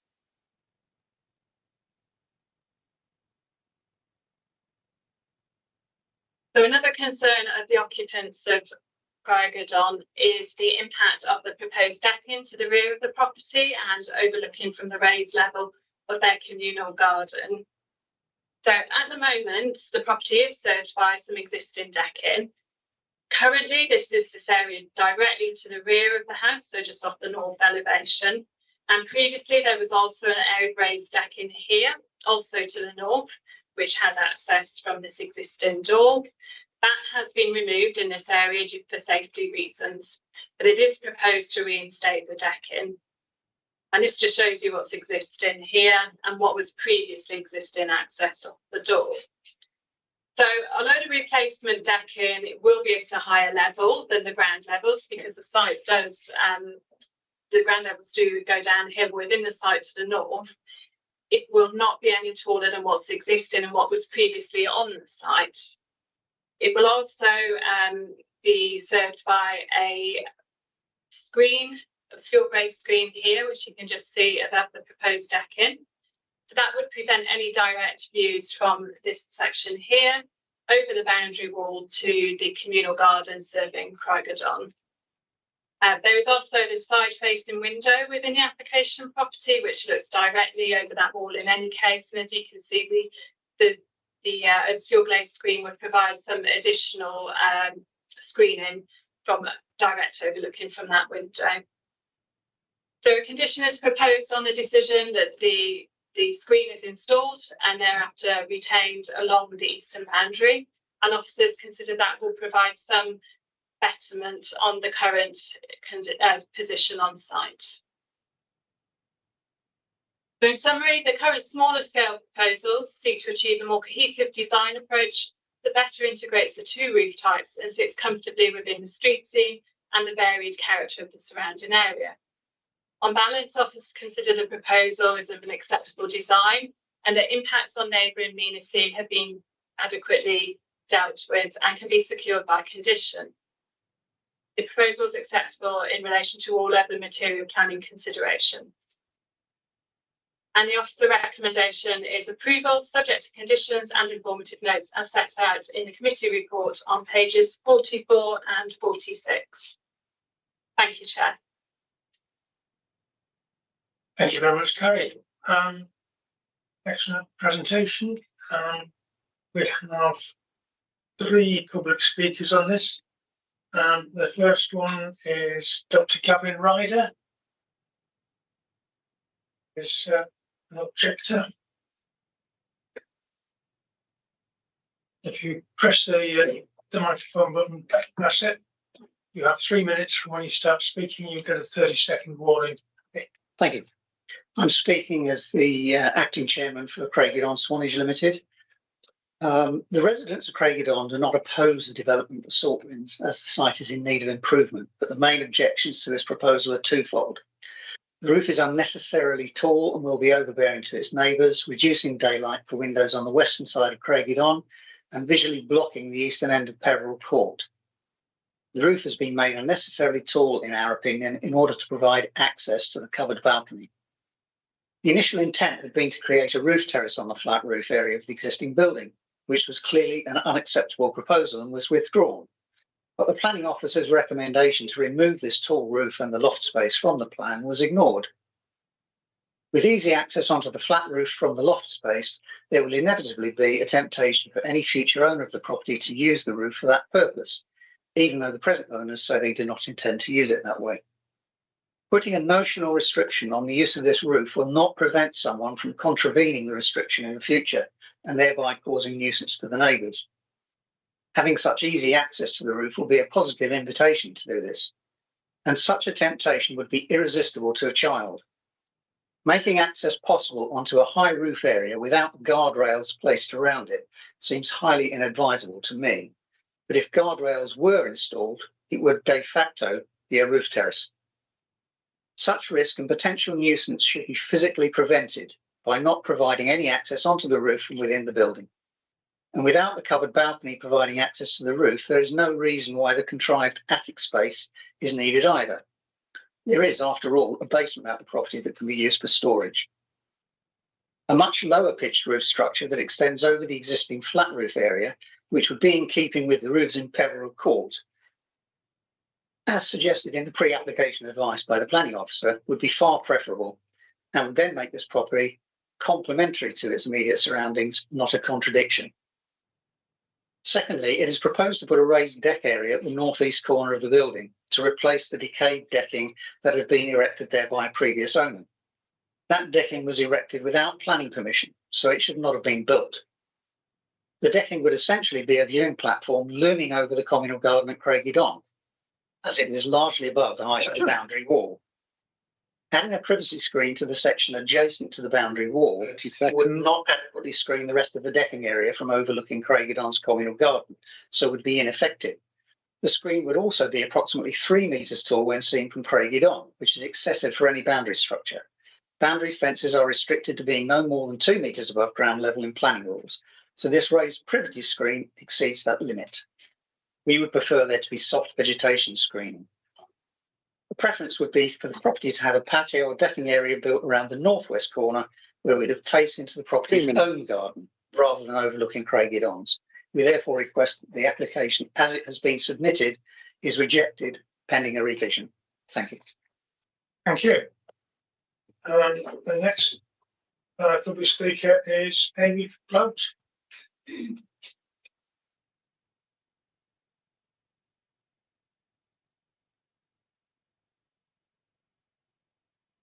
I have 3 matters which I hope members will consider before determining the application. 1, earlier officer advice. Earlier in the planning process, the planning officer concluded that the proposed roof form was overly dominant in terms of its height, mass and design, and advised that the scheme should not proceed in its then form. The officer also suggested that a more fundamental rethink of the site, potentially including complete redevelopment, might provide a better planning outcome. The application has since been amended, but it now proposes a significantly larger dormer, incorporating doors and a roof level seating area. My question is this: what planning assessment has changed between the earlier recommendation and the current recommendation for approval? Specifically, what aspect of the amended design now overcomes the previous concerns regarding excessive roof mass and dominance? Why is the amended roof form now considered acceptable when it's an even more substantial addition to the existing roofscape?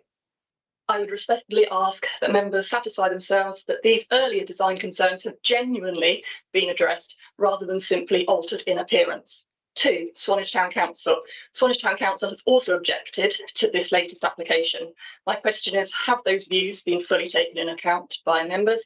And if representatives of the Town Council are present, I would welcome confirmation that their objections remain before the committee.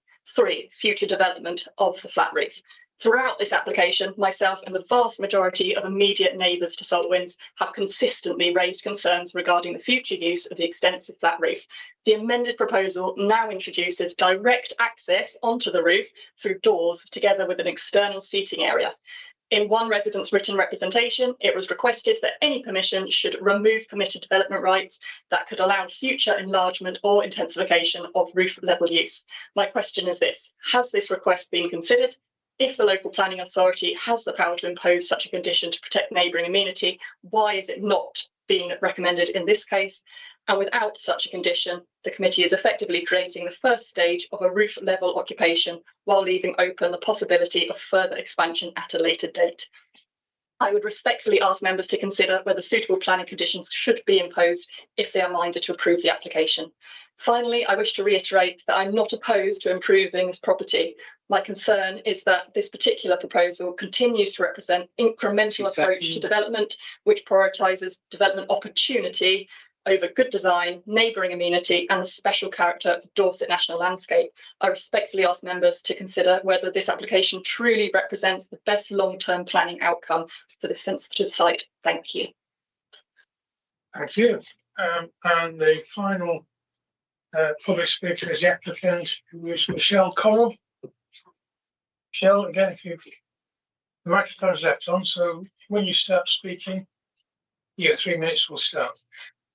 Firstly, I'd like to thank the committee for spending their precious time evaluating a small house in Swanage. It is our dream, and I know that the residents either side of us have many concerns, but I'd like to alleviate some of those by talking today.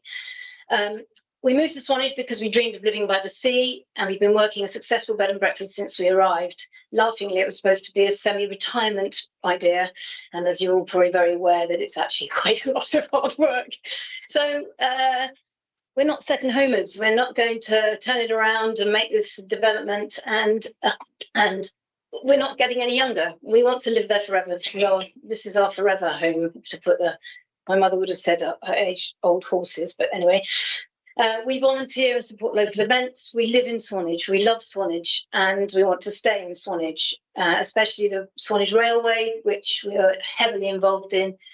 So we are community people. We are not fly by night. So when we found the house, we were so excited. It's clearly been neglected to the point of being uninhabitable, and we cannot wait to get stuck into the refurbishment and make it wonderful again. We are not property developers, and the planning process has been a bit of a shock to the system and a massive learning curve, but we do love a project. We withdrew our first planning application 16 months ago. It was clear that our first plans were, to put no finer point on it, too ambitious. However, it gave us a chance to modify and significantly reduce the scale and plan and address the concerns of our neighbours. We want to live near these people. We don't want to upset them. Removing the roof terrace and pulling back from both east and west by considerable amount, we feel we've addressed that, and through the pre-planning application and help from the planning officer and our local architect, we were able to draw up the most recent plans. I can promise the committee and our neighbours we have absolutely no intention of building anything that would be detrimental effect on the environment. We've removed the roof terrace. We're not intending, we're putting solar panels Flat roofs are notoriously difficult. So we do need some access to maintain. We've got so many seagulls on the roof. We need to make sure they've gone as well, that we maintain that roof. We're not going to use it. And we're very happy with the conditions applied that it can never be used for anything other than maintenance and repair. My partner, they assume that we're going to use the roof for parties, but in fact my partner loves the stars. He wants to sit up there and look up. He's never going to do anything other. So we're going to use natural perfect stone wherever possible. We're going to make it fit in with the environment, with sympathy to the varied architectural styles either side. And we're very pleased that the planning officer has recommended the scheme and approved. And we ask and encourage the committee to accept your officer's recommendations. And I can't thank you again enough for your time. Thank you very much. If you could just press the button, that's brilliant. Thank you. Officers, do we have any responses to any of those? Thank you, Chair. So just coming back on the sort of evolution of the scheme. So I've got, just before you go, as a reminder, the original application was quite a substantial property with 2-storey sections to all sides. The pre-app again was quite a tall property. The roof was raised, and as you can see, it's quite an overbearing pitched roof, extended along quite a lot of the existing flat roof. And then through the pre-app advice, it was recommended the applicants consider something lower level, potentially a pitched roof approach, or potentially looking at another scheme to redevelop the site as a whole, because it was acknowledged the difficulties of dealing with the flat roof property. So yes, advice was provided to reduce the scale and height and mass of the scheme, but I do feel that has been followed to where we are now in terms of proposal before you. In terms of extensions and alterations to the roof, there are conditions proposed in the committee report. So condition 9 removes permitted development for the insertion of additional openings and windows. And also the site is within the Dorset National Landscape, so that does restrict a lot of roof alterations and extensions in any case. And so they can't be carried out as permitted development. And condition 8 is also on there, requiring the flat roof not to be used as a balcony, roof terrace, garden or amenity area. Whilst the flat roof is existing, we would quite often apply this type of condition to a flat roof extension, for example, as well, if it was 2-storey in nature. So it's quite a standard approach. And if we did receive inquiries that flat roof was being used for parties or sitting out, then we would ask our enforcement officers to look into that for us. The screen to the decking, I can just... So the screen proposed to the decking here is proposed to be glazed. It will be solid in terms of type of screen provided, but as it's glazed, it will be quite lightweight in nature and appearance. I understand the residents at Craigadon would like some form of landscaping along here, but that is something difficult for us to control under planning. So, and there's also obviously running the risk that any planting may die or be cut down at some point in the future. So the screen is conditioned. Again, if it's not retained on site, we could look to follow that as an enforcement measure. And yes, it will be a tall screen, but again, we do use screens often for first floor extensions with first floor balconies, and I do consider the impacts won't be so overbearing or harmful to the communal garden as to form a reason for refusal. I think that's it from me. Thank you. Thank you, Carrie.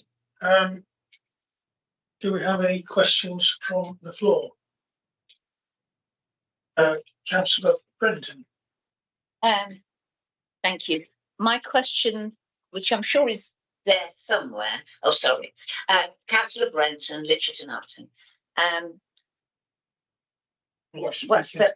What is the roof height and pitch of the new 2-storey development? How high is this thing? It's been mentioned it is quite high. Is it really, or is it in comparison with the single level? Okay, Karen. I think I saw it somewhere, but. Thank you. So the roof height of the existing flat roof section from the areas of finished floor level here is just about 6 meters. Then you can see the ground level reduces a bit. So obviously it does become higher, but then all of the properties have a reducing ground level to the north in their gardens. So with the hipped roof, so we're about 6 meters here.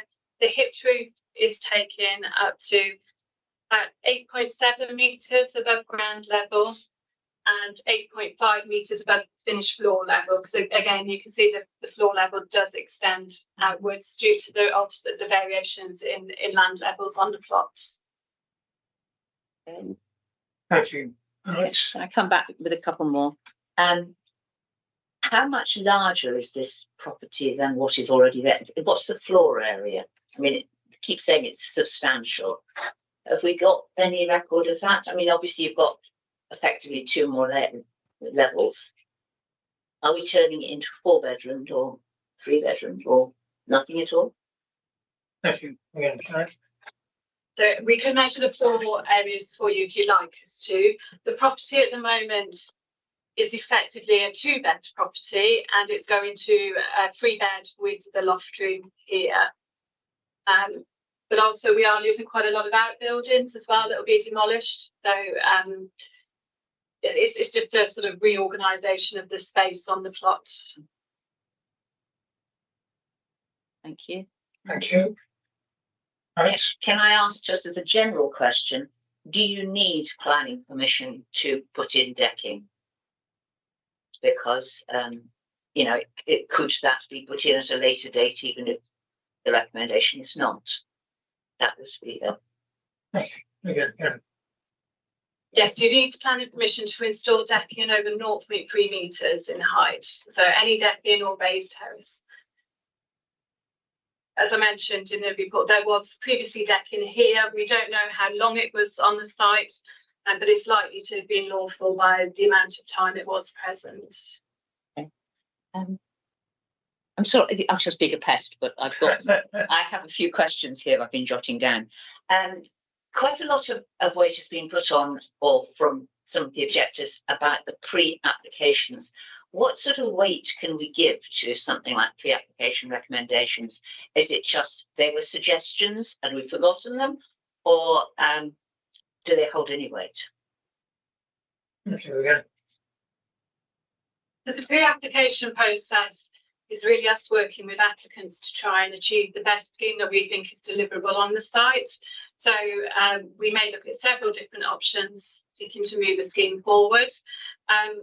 When we're considering the current application, we do have to consider it on the merits of the scheme, but the pre-application process has been set out so you can see the full process really and how we work together to reduce the scale, height and mass of the proposal.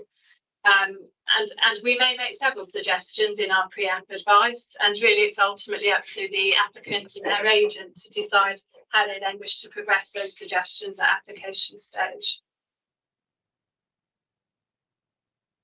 Thank you, Chair. I think most of my other questions are in the report. So. Okay, thank you, Alex. Do we have anybody else wishing to ask a question? Councillor Skeets. That's Randy Skeets, Westmore Zone, 3-legged cross. It's always difficult when you're trying to develop something that sits in the sort of position this does, because it tends to affect people, and it's really about how much it affects people and how much their perception of that is.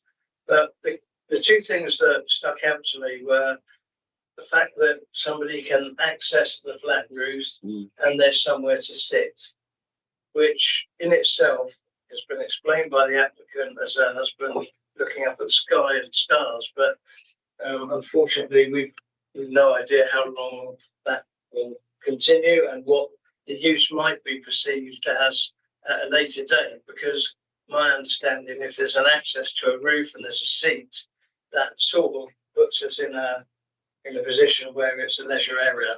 So I can't see that. I find that a contradiction. So if it's not supposed to be a leisure area, then it shouldn't have the access and it shouldn't have the seating. That's my view, but the officers can explain why I'm wrong.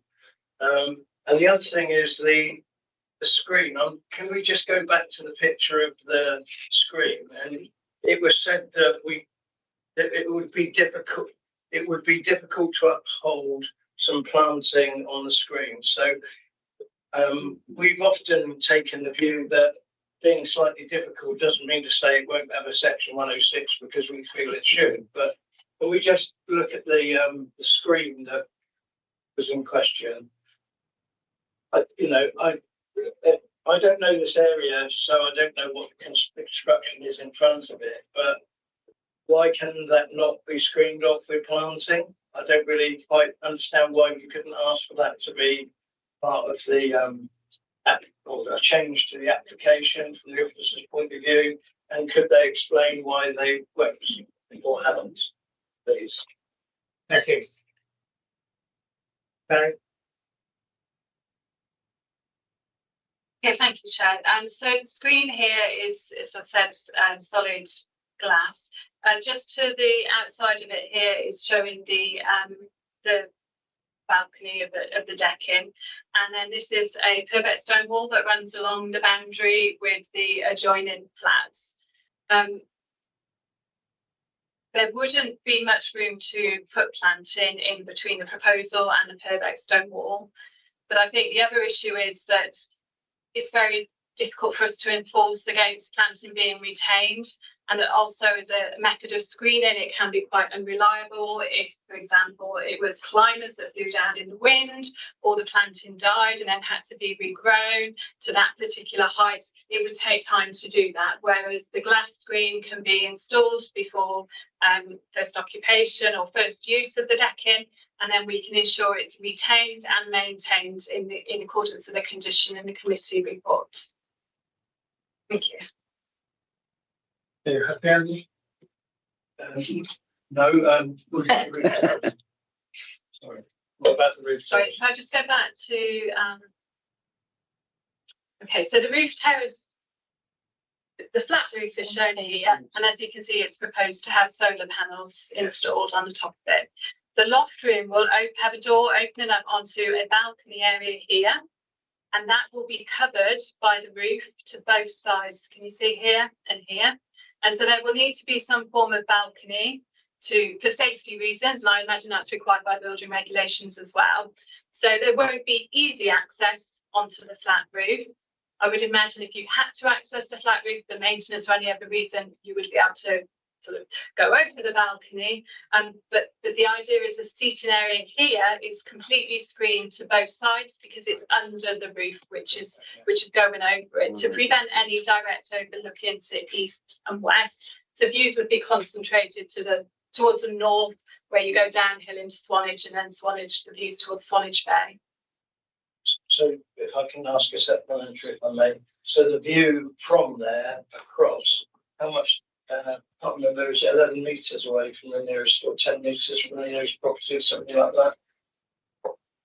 Just bear with me one second. I'm just concerned that I can't quite envisage how this is going to impact on people when they're obviously here for a reason. They're not come here for no reason. So sorry. I have a question on that. Thank you, Chair. So this slide here shows, this is actually from the existing northern elevation. There's 23 metres to the longhouse.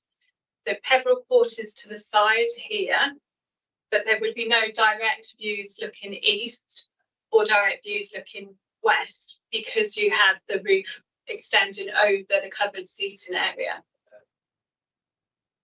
And on the glass screening, can that not be done in such a way that it's either obscure or restricts the view from that position? Because clearly that, if I live next door to that, I might sort of think that that's a bit intrusive. So perhaps you can explain why we haven't suggested it's obscure. Thanks. Thank you, Chair. So condition 5 of the committee report requires the privacy screen to be obscure glazed. and that it's to be erected before first use of the deck area, and then after it needs to be maintained and retained in perpetuity. I missed that. That's okay, no problem. Okay. Can I just confirm that the use of the flat roof itself for sitting out and looking at the stars is actually conditioned out? You can't use that roof even to do that. Am I right? Thank you, Chair. Yes, so condition 8 of the committee report says that the flat roof area shall not be used as any balcony, roof terrace garden or amenity area. So that would restrict any use for sitting out on the flat roof. But they would be able to use the bit with the kind of balcony under the roof space here. Which prevent decent sky, I guess. Thank you. Councillor Ezard. Thank you.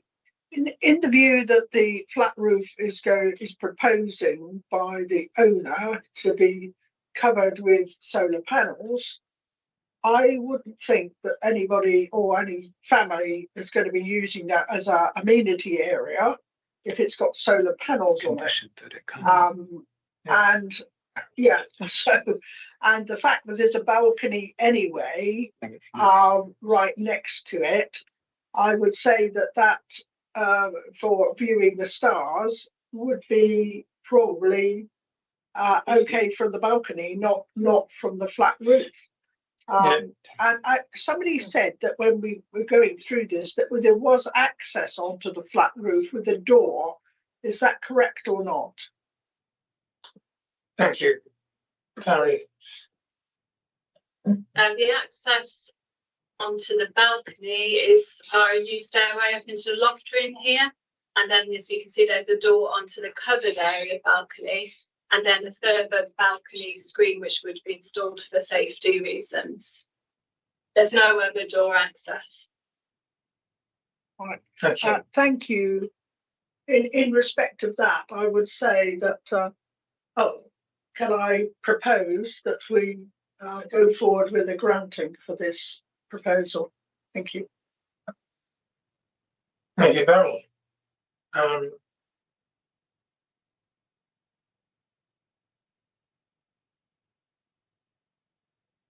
got one more speaker, is Councillor Coombs. Are you going to second that, or are you? I was going to make a proposal, but I'm more than happy to second. And the reason I'll give, I know we have the officer recommendation, but I think it's important to note that we have listened to all the objections, and we have seen, I think, demonstrated quite well by officers the measures that they are putting in place to ensure the lack of overlooking and that privacy is maintained for the neighbours and restricting the use of that flat roof. Also, from a design point of view, I actually think that the design actually softens the brutalist nature of the existing two-storey building. And I think when it's all had a chance to settle down, I think it will blend well into the local landscape. So for those reasons, that's why I will second the officer recommendation to grant. Thank you.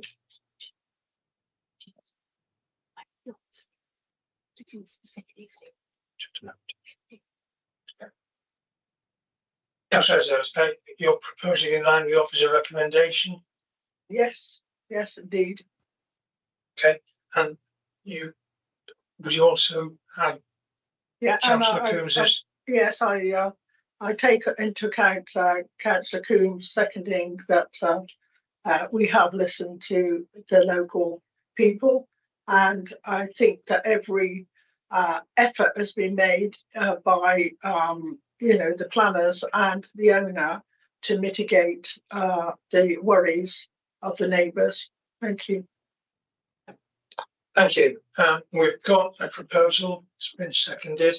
Unless anyone's got anything they wish to add to the debate, we can then move on to the vote. So all those in favour of the proposal, to grant as per officer recommendation plus the reasons that Councillor Coombs gave?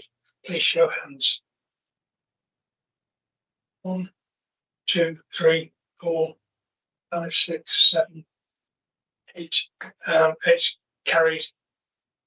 Well, hang on. Just to be careful. All those against, please show. Any abstentions? 1, 2. So it's 8, 4, none against, and 2 abstentions. Is that correct enough? Yeah. So in which case, PHOU 2026-01416 Salt Winds, Bellevue Road, Swanage PH 19 2HP is granted. Thank you all very much for attending.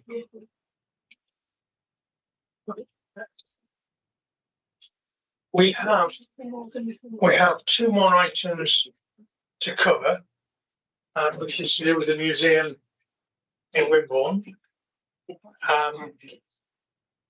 Those 2 items will be dealt with in one presentation, but there will be 2 votes. Just for clarity, it's 12:30 now. Rather than interrupt anyone in full flow, if it does go on past 1 o'clock, we need to have a vote to extend. Is everybody happy with that, and that we proceed and move to complete the day's business? Okay, so I'll take that as a yes unanimously. In which case, Councillor Morgan, are you? Councillor Morgan is a trustee of the museum and is going to sit this one out, as I understand it. Yes. Yeah. There's nothing more I could add than what is in the report. Are you going to leave us to? So I leave you willingly.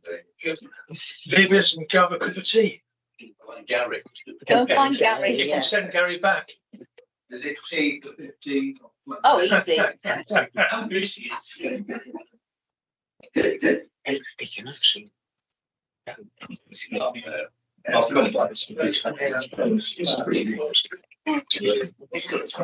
on. It's going to take. I was right back. They're all wondering. Of course you are.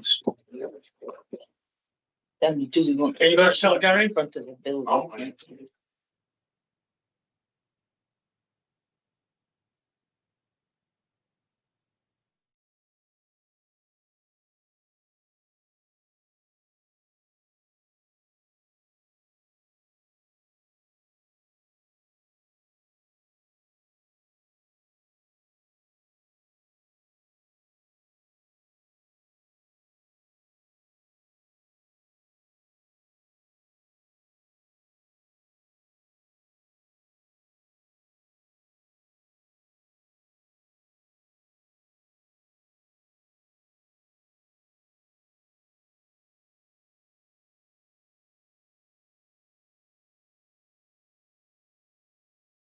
Right, I think we're all here that need to be here.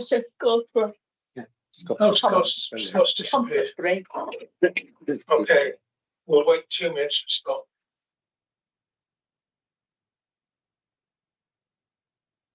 Use 20% of my battery, waiting. Oh, wow. Here it comes. But mine's okay.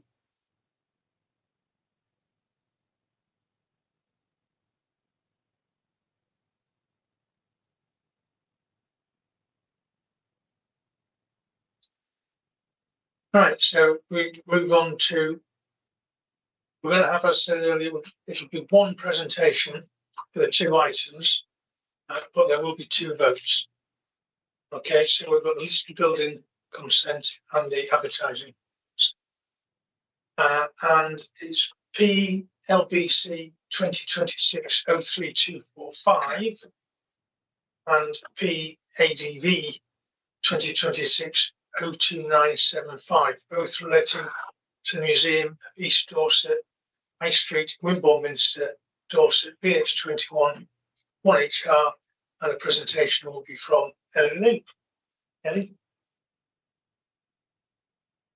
Thank you, Chair, and afternoon, members. These dual applications for the Museum of East Dorset propose to alter the wording on existing signage and add new signage on the front elevation along the High Street in Wimborne. Both the listed building application and the advertisement application are before you today, as the site is on Dorset Council land. So the location plan on this slide shows where the museum is within Wimborne Minster, with the building's main western frontage elevation on the High Street here, indicated on the slide. The site is within the main urban area, the town centre boundary, and also within the primary shopping area. So the application site lies within the conservation area of Wimborne Minster, and the building is a Grade 2 star listed building. The Historic England listing describes the Grade 2 listed building as a late 16th or early 17th century hall house, which was altered and extended during the 18th century. To the north of the application site, so it's quite small here, is another listed building, but it's Grade 2. So on this slide, the existing signage on the High Street includes green fascia signage here, and also 2 existing hanging signs which are identified with the arrows. This slide shows the proposed elevations. The new signage will be non-illuminated and painted onto the fascias of the west elevation of the building, and would be painted a sympathetic green colour with pale coloured wording to match existing. The green painted signage would be similar to existing and would have different wording than what is there currently on this fascia here. The hanging signs will also be retained. So here you can see the wording. For the listed building application, this is only assessed against the impacts on the significance of the affected heritage assets, including contribution to their setting. In this case, it is considered that there would be no harm to the Grade 2 listed building or to the conservation area, and the application accords with local policies HE1 and HE2, as well as the policies within Section 16 of the National Planning Policy Framework. Also for the listed building application are the public benefits of the museum, which include improved legibility of signage. This will assist wayfinding, visitor engagement, and increase a public understanding of the building's civic and cultural functions. Paragraph 141 of the National Planning Policy Framework requires advertisement applications to only be assessed in relation to impacts on public safety and amenity. In this case, the amenity impacts would be acceptable in terms of local and national policies, and the proposal would not result in harm to public safety, therefore according with policies in Section 9 of the National Planning Policy Framework. Here are some site photographs of the museum in context with the High Street and its surroundings, and the following slides provide separate summaries of the listed building application and the advertisement application. So for the reasons set out in the officer report, both the applications are recommended for approval. Thank you. Thank you very much, Ellie. Do we have any questions from members? Councillor Redbrine got his hand up fractionally before Councillor Andy Skidds. I'm just asking for a little bit of clarity, if I may, Chairman. I'm trying to understand how the signs will be attached to the wall. Either are they going to be painted on the wall, or are they going to be on a framework that is then attached to the wall? Thank you, Jen. I've got some existing photographs of the sign on the right hand side. It's painted on to the fascia, as you can see in the photos, and that's what will be proposed as well. Yeah, answer your question. Yeah, it's not going to cause any damage. Yeah. Councillor Skidds. I'm aware this probably has only come to us because of the fact that it's a listed building and that we have an interest in it. So, am I allowed to move to propose that we accept it? So I don't see that we've got a discussion here. We need to have two votes. Okay. One for the listed building consent and one for the advertising. So I propose both. Seconded. Way to go. I'll take legal advice. We can do that. We can take both together, can we not? If we need to. Yep. In that case, is there a seconder for both? Okay. And no other comments. And your reasons for accepting it are as per officer recommendations. Okay, in that case, all those in favour, please show. 1, 2, 3, 4, 5, 6, 7, 8, 9, 10. So that's unanimous. Let's go both. You're taking both together. Well, it's two votes, but Yeah, we should do one. Well, okay. Do one resolution. Apparently, we have to do both. So, all those in favour of the second application, please show. Unanimous again. Thank you. Sorry.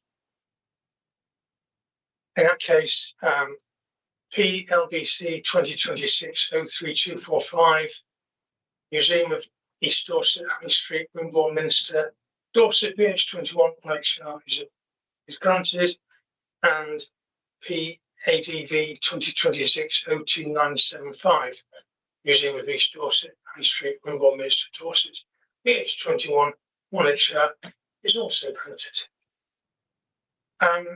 Josh, do we have any urgent items? We don't. Is there any exempt business? No, there isn't. In which case, at 12:39, meeting is closed.